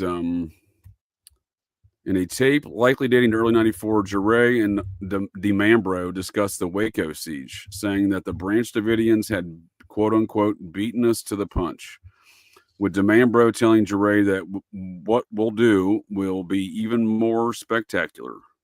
So, I don't know. It's grounds for further research. I just thought that was the first time I'd ever even seen those two things connected, because their 94 thing, right? Or I'm sorry, 93, right? So when was their first suicide? Now again, 93, right? I keep getting that confused. 93 in Switzerland, you said, right? This was 90. This was not their first one, I don't think. This is the 94 one. That's when the leaders died. There was one before the leaders died, though, right? No, I don't think so. This one was the first one was the one where the leaders died, and then the other two came.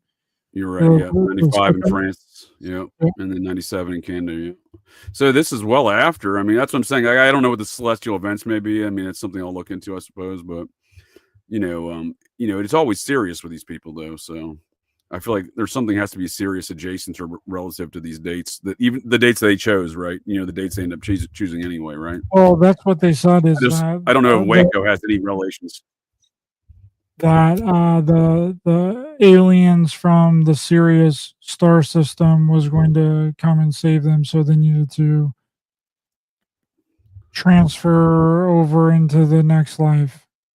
And that kind of comes from that Theosophy IM backgrounds, right? They're both doing the Sirius star worship, right? Sirius, Saturn. The Mormons love Sirius. They got their god lives on Kolob next to the star Sirius. What's the other? Venus, Mars. A lot of the cults would say that Jesus was from Venus, and Krishna was from Venus, but Buddha was from Mars. Like, they have like all these. Is that Venus worship as a result of Venus being, in the night sky, you think, relative to like the whole kind of concepts around the why Lucifer is the falling star relative to the celestial worship? Yeah, that's what people believe, that the morning star is actually Venus, but I don't believe that that's the case. I think that the morning star is the brightest star in the sky that rises every single freaking day and sets Right. every single freaking night. That's the morning star, is the sun, right? That makes way more Yeah. sense. No, I'm tracking. I'm just looking up some Heaven's Gate stuff. While you're And talking. then whenever you think of, the sun god worship and how Jesus, the Son of God, S-U-N, not S-O-N. The sun gives us life. Yeah. We So die they for the were. sun. No, I'm tracking. No, I think that's where a lot of the stuff comes from because it's the bearer of life, right? I mean, that's where why wouldn't folks worship that aspect of the sky, right? The things that provide them life. Dude, so what were they going to in your series? So it says it was the Heaven's Gate was going to a higher level of existence, like you were saying, specifically for a planet near Sirius. Is it Kolob? Were they doing Mormon stuff? And I didn't even realize it. The They Heaven's could Gate be. folks, you know? I mean, they traveled around everywhere to figure out Yeah, everything. So they definitely could have incorporated some right. Mormon belief systems into the foundation of their cult. No, I think so. And, I like the way you frame that with your cult burritos. You frame that as that's what all these cults do, right? They go around, they pick up the ones they want, the concepts and principles from other cults, and they're like, we're going to do it this way, though, right? In their own form of burrito, huh? Yeah, good old cult burrito, bro. So most of the Holy Rollers came from this cult. I'm sorry, most of the Heaven's Gate came from this cult, the Holy Rollers. So when we're talking about these things. What was the Holy Rollers out of? What state? Yeah, so this is an interesting tale. So they got banished out of Corvallis, Oregon, right? Right? That's where the Heaven's Gate cult's first meeting was in Yes, Oregon. sir. So what happens is, and this is let me just say how I got here before we go down that rabbit hole here real quick. So I took an analysis. I'm a big fan of Dave McGowan's work. Took an analysis of his weird scenes inside the canyon. I heard him on a podcast years ago. Some host asked him, "Why don't you apply these same principles and concepts to the grunge music scene?" And he said, "Well, that's not my scene." And he's like, "I was a big fan of the hippie scene." And I was like, "Well, shit, I'm a big fan of the grunge scene. I'm a big fan of this book. I'll do that. I'll apply the principles of this book to the grunge scene." And they're fucking identical, first and foremost. So that series I do here on Operation GCD, I go over some of those details and I call it weird scene, or I'm sorry, smells like Laurel Canyon, smells like Teen Spirit, Nirvana, but weird scenes inside the canyon. So, in doing that research, I was just looking at the history of Pike's Place and I discovered that the Heaven's Gate cult had bought a brick. And when they redid renovations of Pike Place in I think around the early 80s, they $500 wherever you sponsor they put your name on a brick type of deal there in Pike's Place Market in Seattle. The brick they purchased though was the site of this guy's murder, strangely enough, Edmund Creffield. And in 1972, like you were saying, that's where they went to go recruit everybody. So these folks, this cult gets banished from Corvallis in the 1930s, I think, and then they get banished to a city over on the coastline. And it's that city on the coastline that Marshall Applewhite and his nurse from that mental facility in Texas make a beeline to from Texas to go recruit their cult. They rent out the conference room in the local hotel, but the most of that town is comprised of the descendants of this cult right here, the Holy Rollers. That's wild. I didn't know that. Yeah, dude. So it paints this weird narrative, like we're saying, there's these these connecting principles between these cults, and that they continue to be ongoing despite cult leaders dying. Well, shit, dude. There seems like it'd be a whole lineage of some of these cults, like those guys. So the Holy Roller, or Heaven's Gate, yeah, it's weird, right? What are your thoughts on the whole aspect of Applewhite and his nurse leaving a mental institution to even start the thing, right? Well, that's the whole contention of this thing, is that Bonnie Nettles meets Marshall Applewhite, but they never verified exactly how they met. Right. There's varying stories on how they met. Marshall has said several, given different explanations each time he talked about the story. One time it was that he was visiting a friend in a hospital Bonnie Nettles was a nurse at the hospital. That's how they met and that's how they connected. Another version of the story is that he was in a mental institution where Bonnie Nettles was a nurse. And that's how they met up. Yep. So it's like, you know, can we not get exactly what it like? How can you not recount? Yeah, how is it you guys don't know how you met? Exactly. Yeah, it's weird. But Bonnie Nettles was the one that convinced him of a lot of this stuff. Right. I was gonna say she seemed you beat me to the punch here. That was speaking of beating folks to the punch between the Order of the Solar Temple and the Branch Davidians. You beat me to the punch there because she seemed like a handler, right? Yeah, she's the one that was like, yeah, we were been together since you were we're the two candlesticks from the book of Revelation. You were Jesus in a past life. I was Mary Magdalene. We've been together for centuries, and now that we're back together, we got to get our followers together. Like, oh, I know, right? Like you go back to the reincarnated lives and all these things that they always do. I mean, no Saint Germain, I don't think, in that circumstance, but it's just the same in the same respect, I guess. I got a quick video here on the Heaven's Gate recruitment here. Let's watch this real fast. Recruited some members from the tiny coastal town of Waldport. Here's what we found in the KGW vault. They never asked us to give them anything. They just asked us to deal with ourselves. Robert Rubin first noticed that message on posters around town. Posters also about UFOs, aliens, and life at a new level. They use the analogy of the butterfly, from the caterpillar to the cocoon to the butterfly. And they said that human beings were like that. And we could go through a change and get to the next level. The message came from a couple self-named The Two, Marshall Applewhite and his wife Bonnie Nettles. Rubin and 15 other Waldport residents joined The Two, gave away their belongings, and disappeared to travel the West. You know, we went around trying to get more. So those people that joined were descendants of that Holy Rollers cult. And I almost feel like there was some sort of message to Nettles and Applewhite that they were to go to that town to recruit out of that cult. And if you probably continued listening to that interview, he would say that whenever he went into the place in Oregon and met them for the first time, it would be like that he was sitting next to Jesus Christ and like Mary Magdalene. I find that very hard to believe, a circumstance where I would ever be sitting next to Marshall Applewhite and think of him anything other than looking like a crazy hobo. He's got them crazy eyes, baby. Dude, he never, even in them older pictures, he don't look right. You know what I mean? Like as a younger man. Nah, bro, he'd look like he had a vasectomy. So, oh, dude, as I was saying, we don't know when that exactly occurred. Maybe he had that for a while. He was just trying to make everyone else match him, right? So I really do enjoy the questions you asked around. If we can kind of shift over to some JFK stuff. I like the questions you present there in your documentary, and I'd like to discuss some of that stuff, and get into a little bit of that. But what are your thoughts on all the ancient alien cargo cult connections to the JFK situation with, the whole, the seance of the nine, that kind of stuff? Have you ever gotten too much into that relative to the lineage of those, how that connects to the JFK base? Desert Rain, I think Marshall Applewhite was gay. I think so too, Desert Rain, and that's probably why he tried to convince everybody to be androgynous.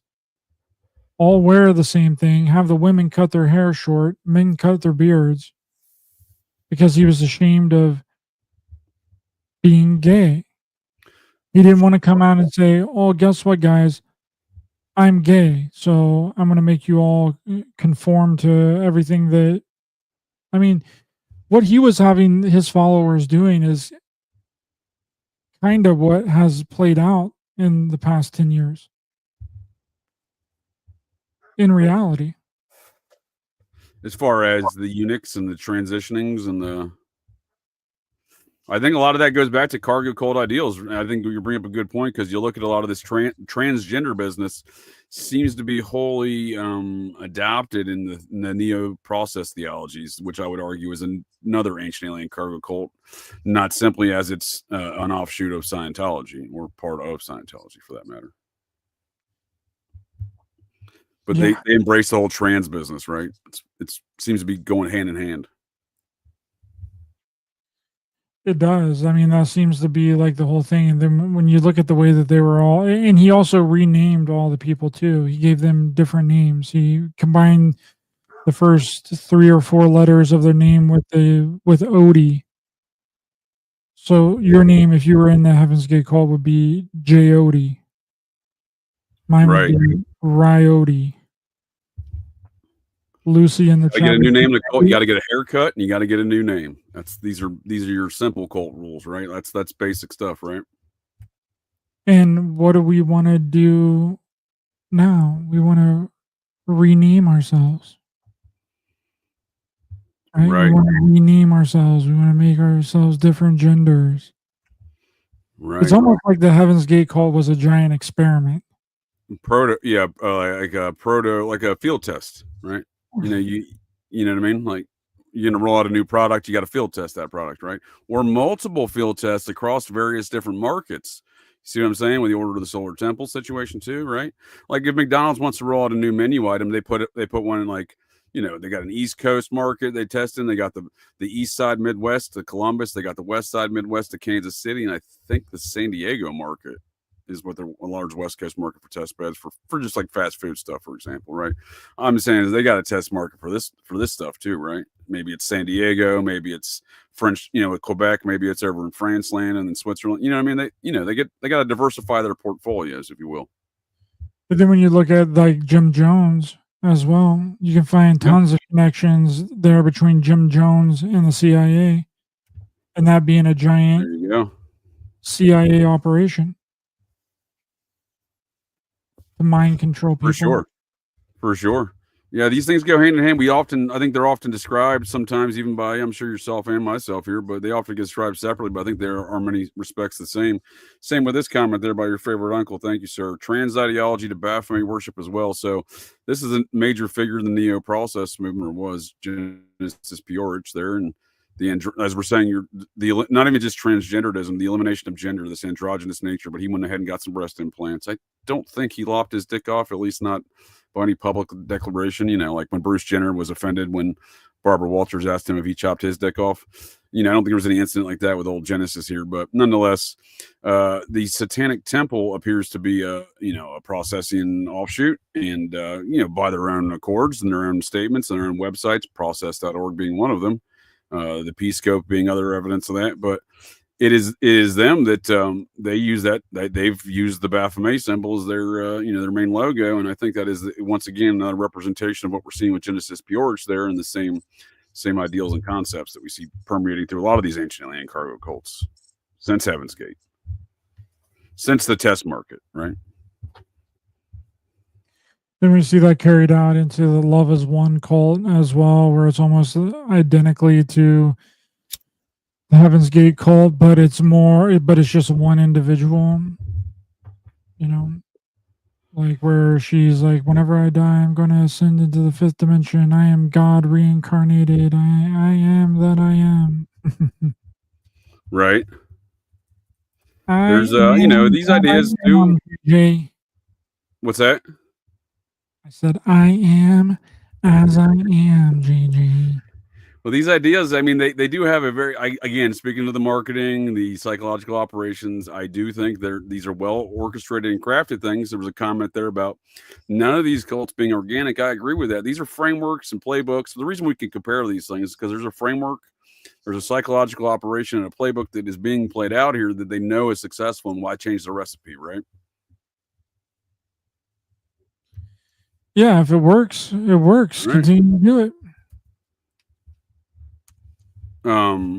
So in regards to, all of the other ancient alien cargo cult stuff around JFK, what are your thoughts on those connections with the 9 to that business?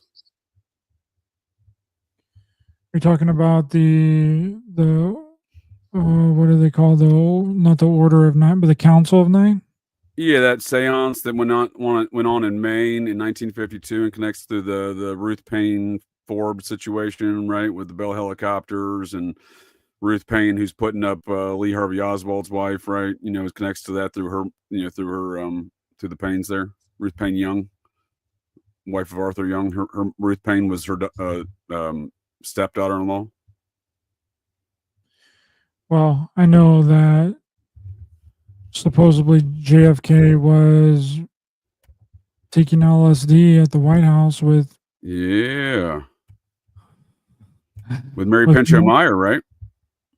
Yeah, some people say Mary Pinchot Meyer, others say that it was Marilyn Monroe. It could have been both of them. Probably both, right? Probably both. I mean, Mary Pinchot Meyer was a good friend with Timothy Leary, so she seems like she's probably just introduced it to a lot of folks, right?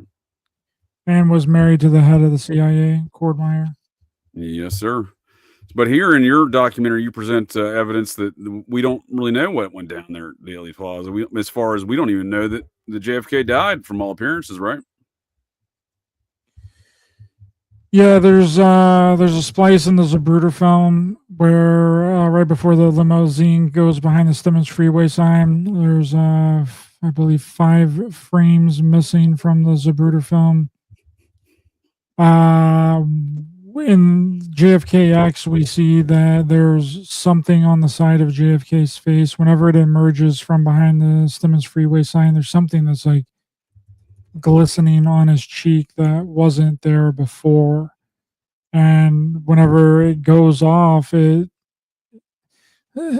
side of his face explodes, and then like this thing just like rolls up the side of his face, almost like, you know, those blinds, you know, those old school blinds where that you would just like tug down on, and then it would just shoot up and like roll right up to the top of the window. Yep.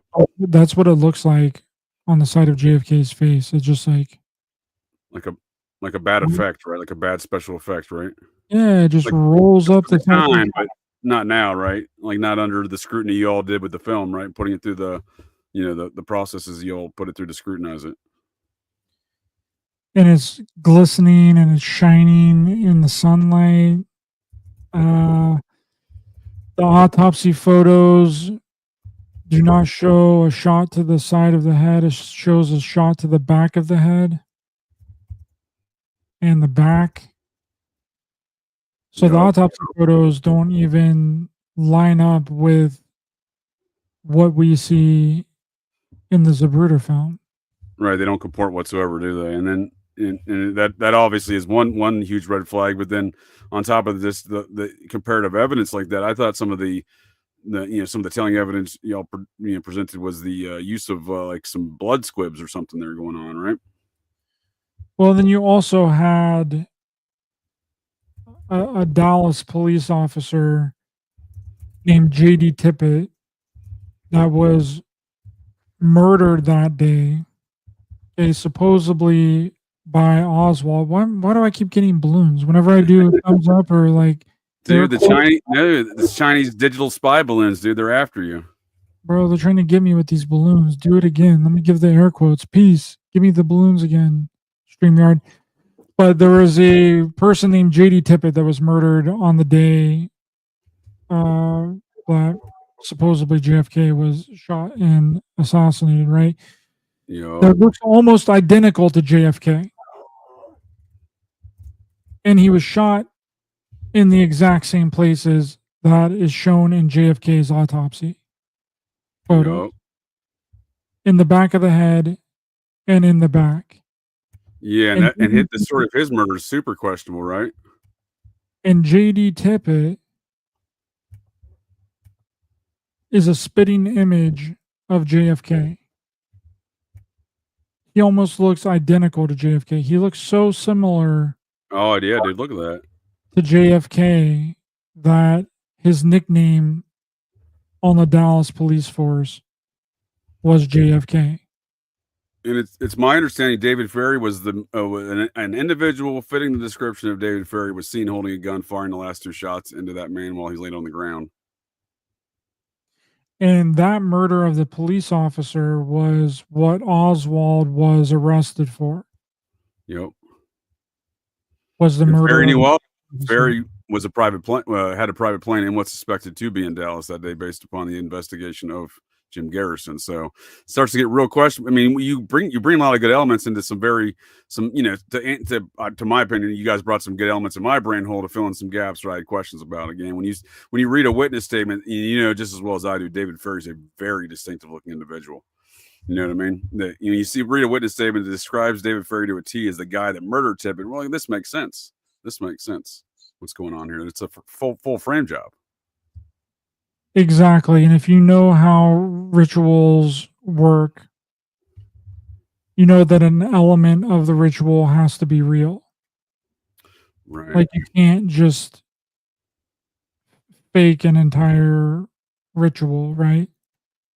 Like, yeah, I mean, there's going to be some aspects you can certainly get away with because no one saw that video. Like, let's be honest, to fake something at Dealey Plaza isn't all that extreme because you fire a couple shots outside of holding an umbrella that doesn't protect you from getting shot, but everyone else ducks in those videos in the first place, right? Outside of the umbrella man, right? So in the quote unquote Zapruder film, but no one sees that for 12 years. So the people that were eyewitness on the scene, dude, I met an eyewitness from the scene. He was there when he was 7 years old. Strangely enough, I found myself in Dealey Plaza on December 14th, 2012, strikingly similar. Just another day of a strange event that I don't think we know all the details about that happened that day. But I was going to see that museum, and I just happened to be walking there, going, that area of Dallas. There was no one there on a Friday afternoon or whatever, 5 o'clock, and the only other person on the sidewalk was standing next to me, waiting to cross the street. And he says, hey, you going to the assassination museum or whatever? And I said, yeah. He said, I'm a security guard there. He said, let me go drop this off. I got a Christmas present to drop off to one of my coworkers. He's like, let me give you a tour of Dealey Plaza first. He's like, I was here when it happened. I was 7 years old. I was like, no shit. All right, well, I'll wait. I'll stand by, sir. Let's do this. So, the way he explained it, again, everyone just takes cover. You can't, if no one's looking to see what happens after you hear a bunch of bangs, right? Bunch of shots going off. I think there's a lot of things that can go on, and when you're distracted in the magic show, if you will.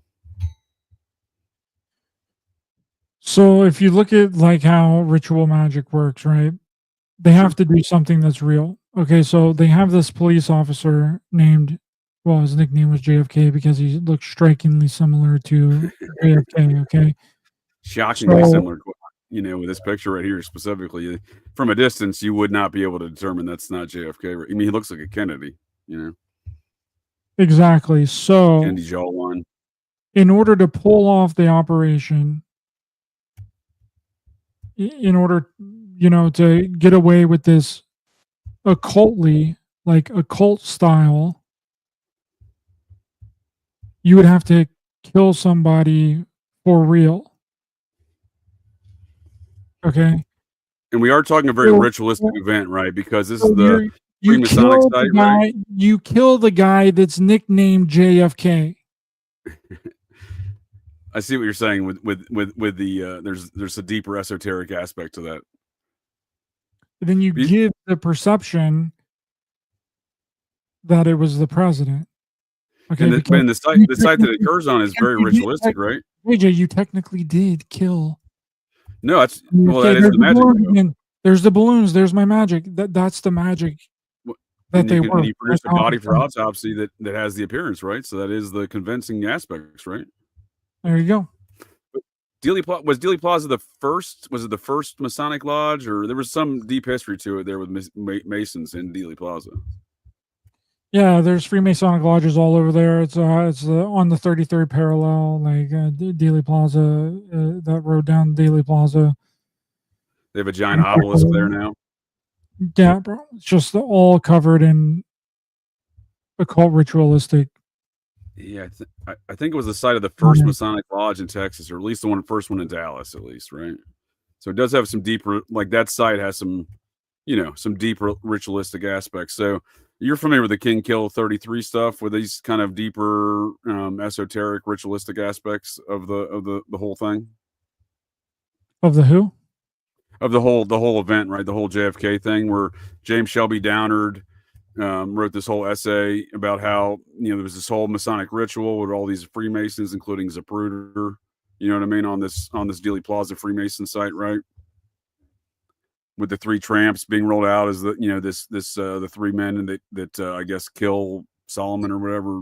I don't remember all their lore, but he rolls out these ritualistic aspects of a deeper understanding of killing the king.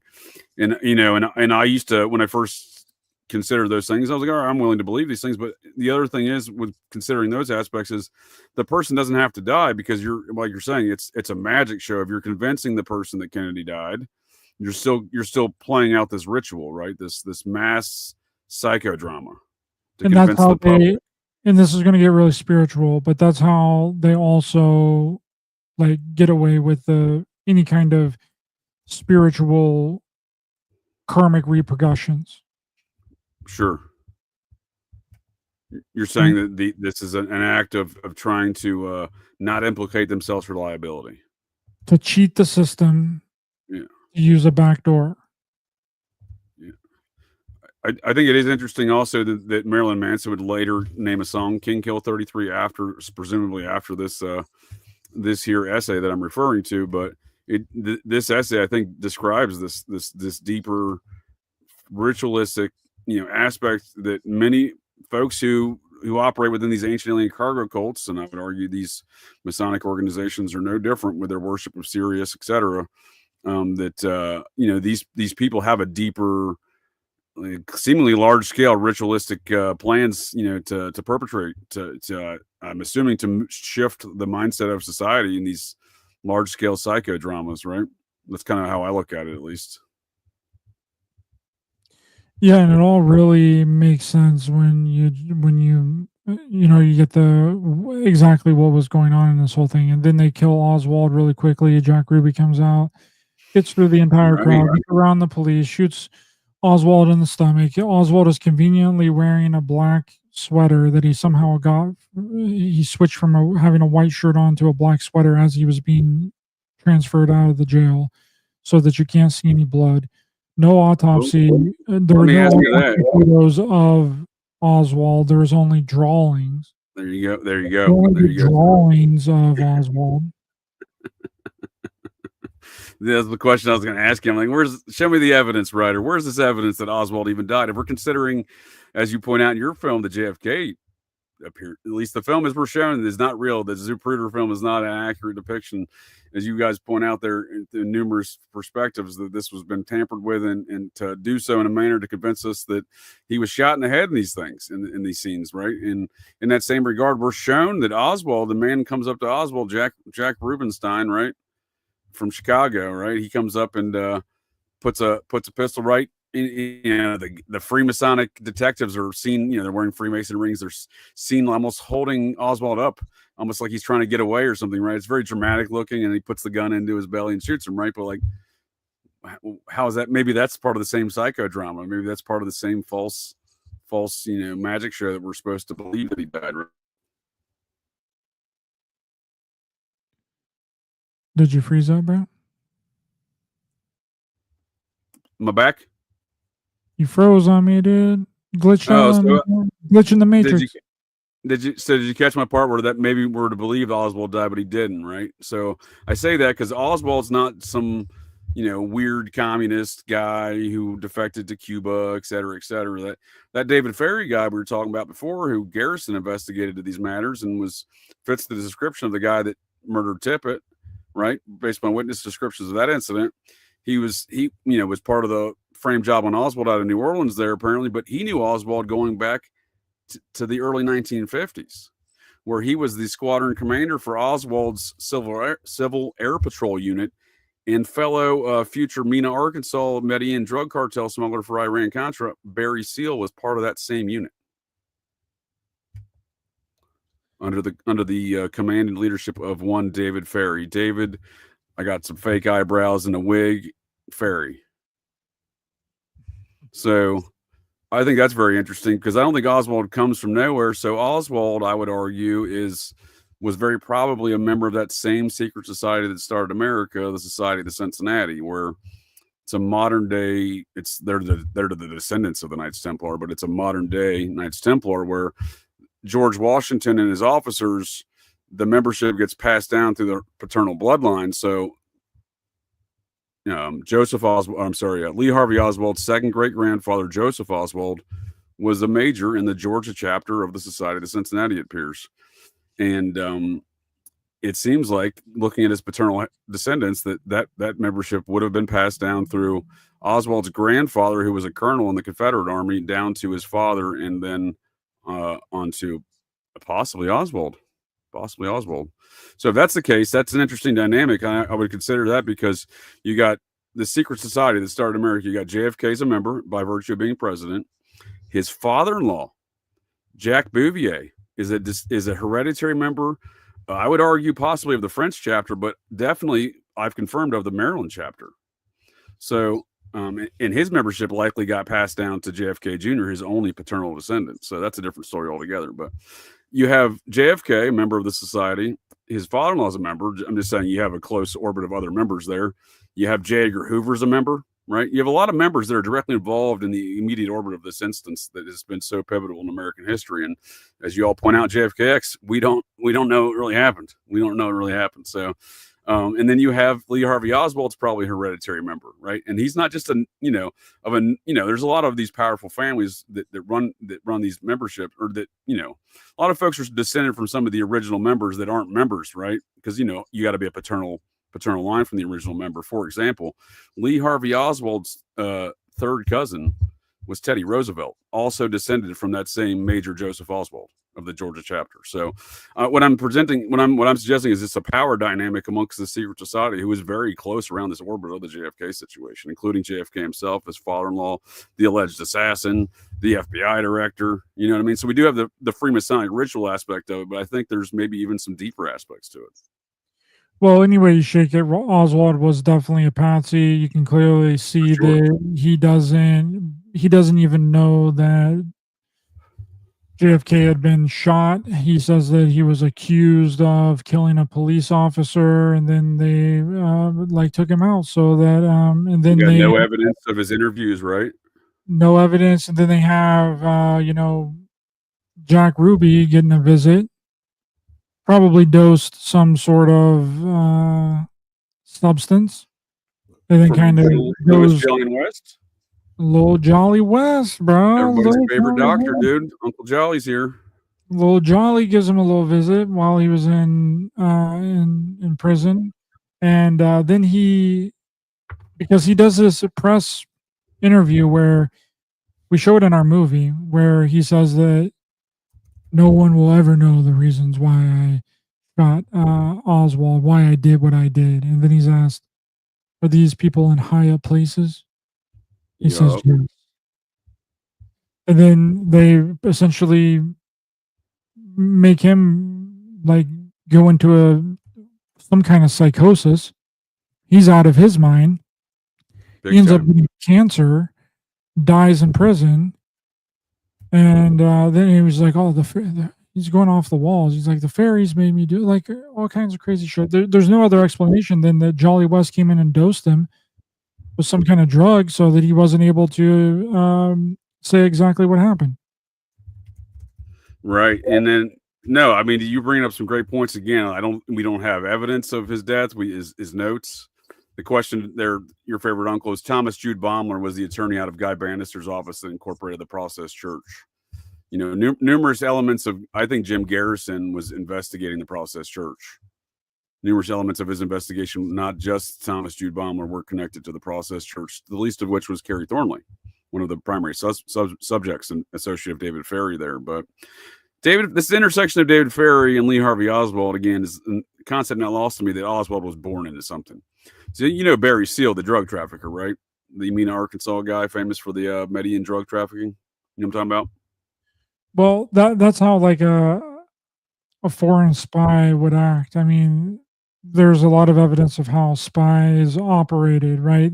They completely give you a new identity. Like you are like a black budget weapon out there to perform a certain task, to infiltrate in, to do whatever it is that your task or your operation, and you see it through until the end. Okay, so they have the ability to just give somebody a completely new identity. Well, you're familiar. You're bringing up some good points. I'm sure you're familiar with the two Oswald theory, right? Yes. So that guy documented that what you're describing right there. You have a Lee Harvey Oswald and you have a Harvey Lee Oswald living in the same city at times, living in different locations and attending different schools. And he documented evidence. Actually, it was the Warren Commission that really documented a lot of that. He was just realizing it was stuff that they put in their reports and didn't really address. Yeah. So you got David Ferry here, second from the left is David Ferry, and this is 1955 in New Orleans Civil Air Patrol. You got Lee Harvey Oswald, or maybe it was Harvey Lee, I'm not sure, over here on the right. But in that same unit was Barry Seal, and Barry Seal has this same Society of the Cincinnati background. He's descendant, his third great-grandfather, Captain William Seal of the North Carolina chapter of the Society. So I just wonder if these folks are, I don't know, but I don't know Ferry's lineage. I don't think it is the same regard. Some folks are hired into these positions, I think, but he, it's odd to see these two characters, Oswald and Seal, in the same Civil Air Patrol unit, let alone with Ferry as their leader. And Seal and Oswald have the same background, and they're both very involved in these major parapolitical events later, right? And I think the same can be said for a lot of these society characters, not just the JFK event, but the work you've done on Virginia Giuffre. I think that she may have been born into these things. Like her maternal uncle is the Cabell. Her mother's a Cabell, and the Cabell family, and her fourth great grandfather was a colonel in the wars of 1776 out of the Virginia chapter. So it seems, looking at that man's paternal lineage in the society, it seems that Virginia Giuffre's maternal uncle, her mother's brother, would be the hereditary member from that Colonel Cabell. But it is this, what I'm saying is it's these families within this society structure, and that these society families that seem to pop up over and over again, even in the JFK situation, right? With the whole Bay of Pigs thing, is I like to quote Tricky Dick from the Watergate tapes, because it is that same Cabell family of Virginia Giuffre's. These are kinfolks of hers that JFK famously fires from the CIA director as a result of the Bay of Pigs thing, right? Charles Cabell. Yep, the Cabell family is all over the Virginia Giuffre case. Yeah, so her whole heritage and her whole background. I signed up for Ancestry.com. For sure, yeah. Figure all this out. This would be like a third cousin once removed, I think, to Virginia's mother, or maybe to Virginia, somewhere around there. So, not immediate family, but, within that same tree, right? Again, within the same structure of families, right? We see these people playing integral positions. That seems to be it with the way that it is with a lot of things. They're family members, someone's a part of the military, someone's in high-ranking positions in the military, someone's involved in the intelligence community, someone has some kind of backing, some kind of background in the intelligence community. Like, it's weird, dude. It's super weird. What was the one I saw recently? I think it was Tom Segura's father was like a VP for like JP Morgan or something like that, or Merrill Lynch. He's a retired Marine Corps officer turned like bank executive. Sounds very Laurel Canyon, doesn't it? Sounds very grunge scene too. Yeah, it really does, dude. And like looking at all these bands and all these people that were a part of that came up in the hippie movement, which Dave McGowan has talked about in his books, and that we also bring up in A Clockwork Shining and Kubrick's Odyssey 3. Oh, I'm back. I'm back. You froze up? Yeah, what were we saying? Clockwork Shining? Go ahead. Please continue, sir. Just that all these people have, like, even Mark Hoppus from Blink 182. Yeah. His dad is high up in the military intelligence community. For sure, right? It seems to be the going. It's not just Laurel Canyon in the 60s. It is an ongoing trend. So, like I was saying, I was somewhat not surprised to find Tom Segura's father, this retired Marine Corps officer, was the first vice president of Merrill Lynch. Yeah, it's not surprising at all. I mean, most of these people all have these ties back to government, military. Yeah. Look how much alien stuff is pushed by the Blink-182 folks, though, right? Exactly. You're telling me that's just a coincidence? Yeah, it's no. There's no connections here. Pay no attention to the man behind the curtain. or the aliens behind the curtain, that is here. So Tex Hoppus, he's big in some U.S. Department of Defense stuff, it says. Navy, yep. Navy testing of missiles and bombs, huh? Huh. Well, you know about that. It's not like, and it's never like, oh, this guy works human resources. This guy's mom's work human resources at the Pentagon. It's always like, this person tests, it's always weapons of war, right? It's the folks that are willing to produce weapons that'll kill folks in large scales, that are their children, women, their sons and daughters are all part of these, the folks selling us these alien cult ideas through the media. They're the folks selling us, the music, the movies, everything, right? Not from Laurel Canyon forward, it seems. Virginia Giuffre's brothers, one of them works for Tesla. The other one works for Blue Origin. And we see again that Cabell family, the Earl Cabell, the mayor of Dallas, who shifted the route that day, right? Yeah, in the JFK assassination. Yep. Yeah. So again, these families seem to, her family specifically. When we did that show, you were describing going into the questions surrounding her death and the questions, I guess, really surrounding her life. I had no idea. You said Cabell, that immediately rang familiar to me because they're a very powerful family. Cabell. What? There you go. What, JJ? Yeah, so this is her more famous forefather here out of the Virginia Cabells, the Virginia Cabells. William H. Cabell. He's a notable figure in the first families of Virginia, as they claim here, right? 14th governor of Virginia. So, these are, again, it's these, did Virginia Giuffre just happen to get recruited to the sex slave operation, or was she born into these things? I would tend to say that a lot of people are born into it. They're born into them, they voluntarily are put into them, or they're sold into them. There you go. Yeah.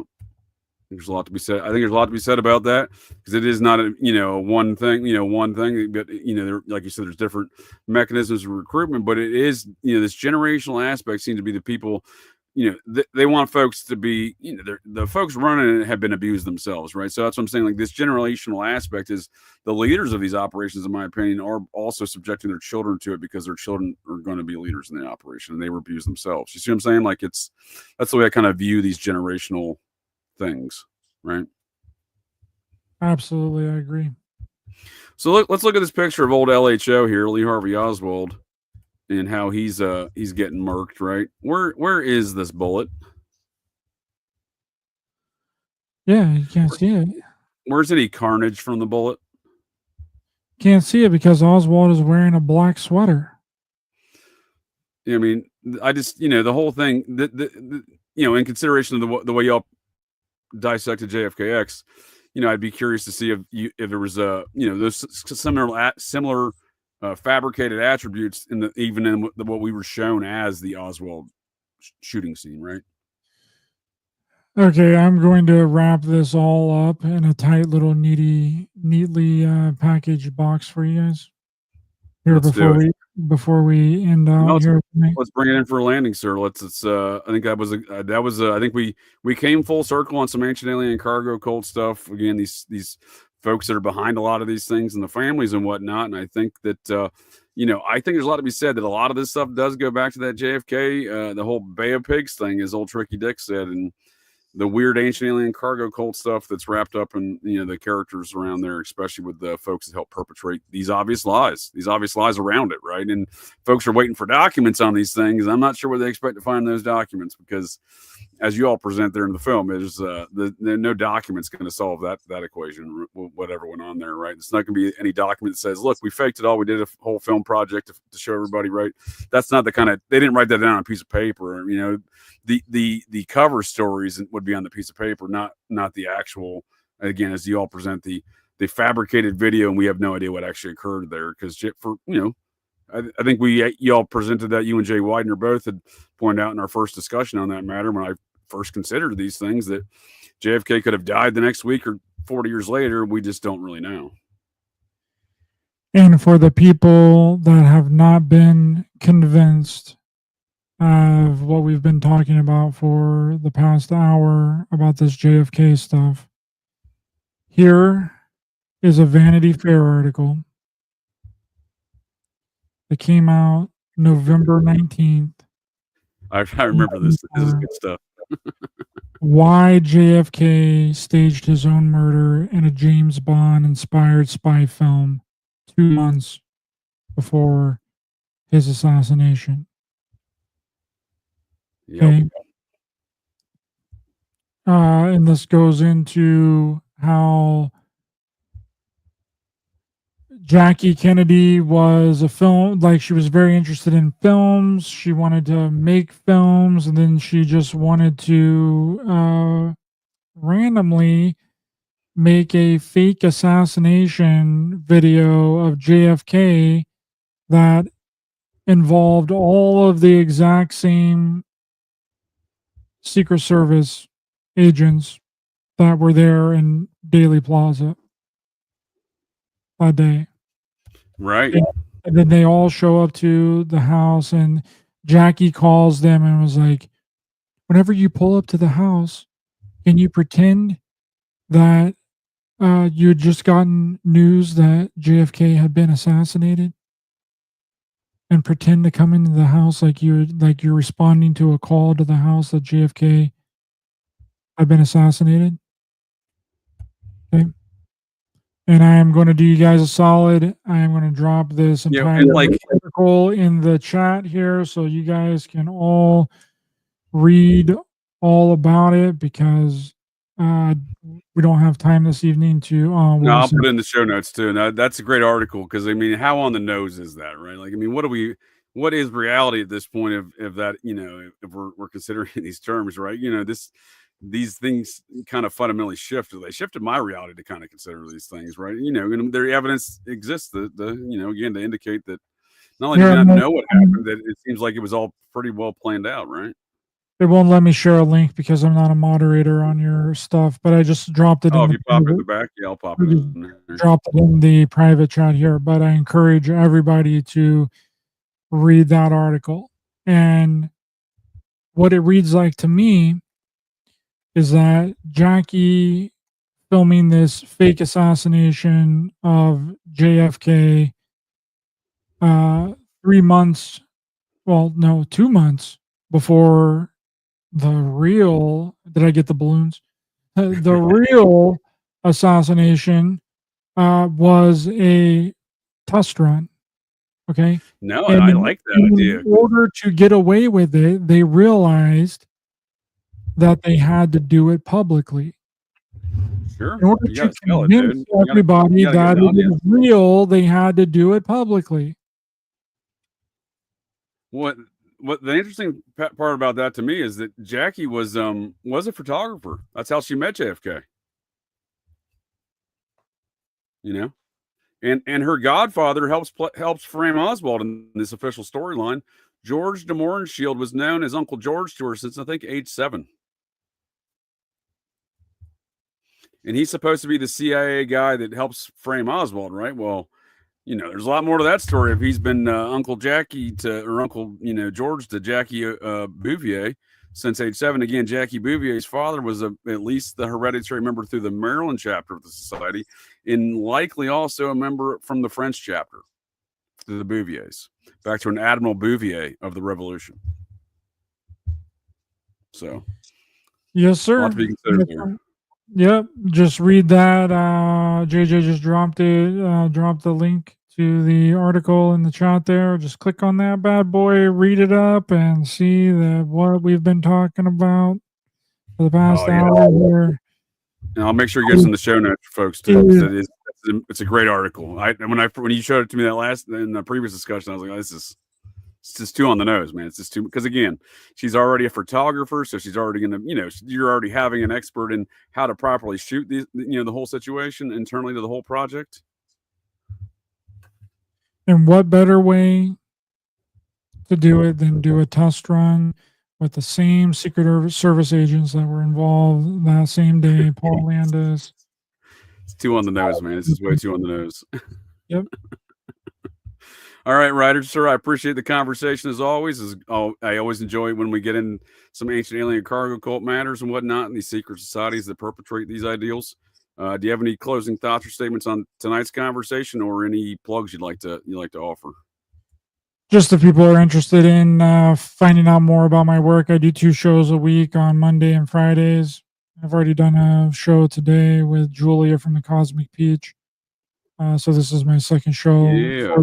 You can find me on Raised by Giants on YouTube and any and all podcast platforms. And if you would like to reach out to me personally, you can find me on Twitter X at Raised by Giants 8 and Instagram at Raised by Giants Pod. I appreciate each and every one of you in the chat, and I appreciate you, JJ, for listening and having me on.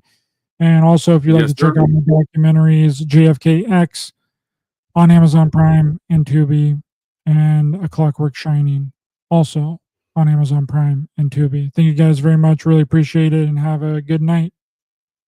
Yes, sir, Ryder. I appreciate your time, sir, and we'll definitely look forward to doing this again in the future.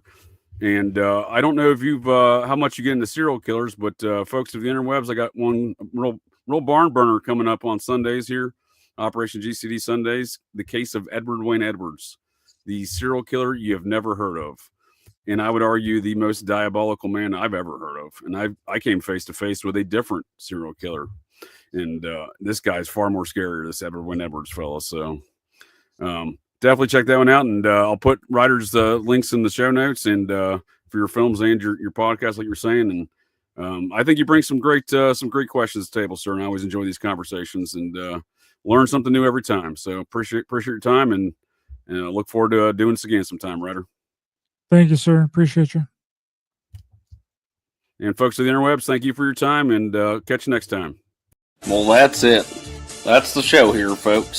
So the next time you're out on the town, visiting your local watering holes, or perhaps just meandering around, and you hear the unmistakable sounds of metal clanking, and you spot signs of a disturbance, but check your six. Look in that garbage can, 'cause you never can tell. The GCDs may be loose in your town.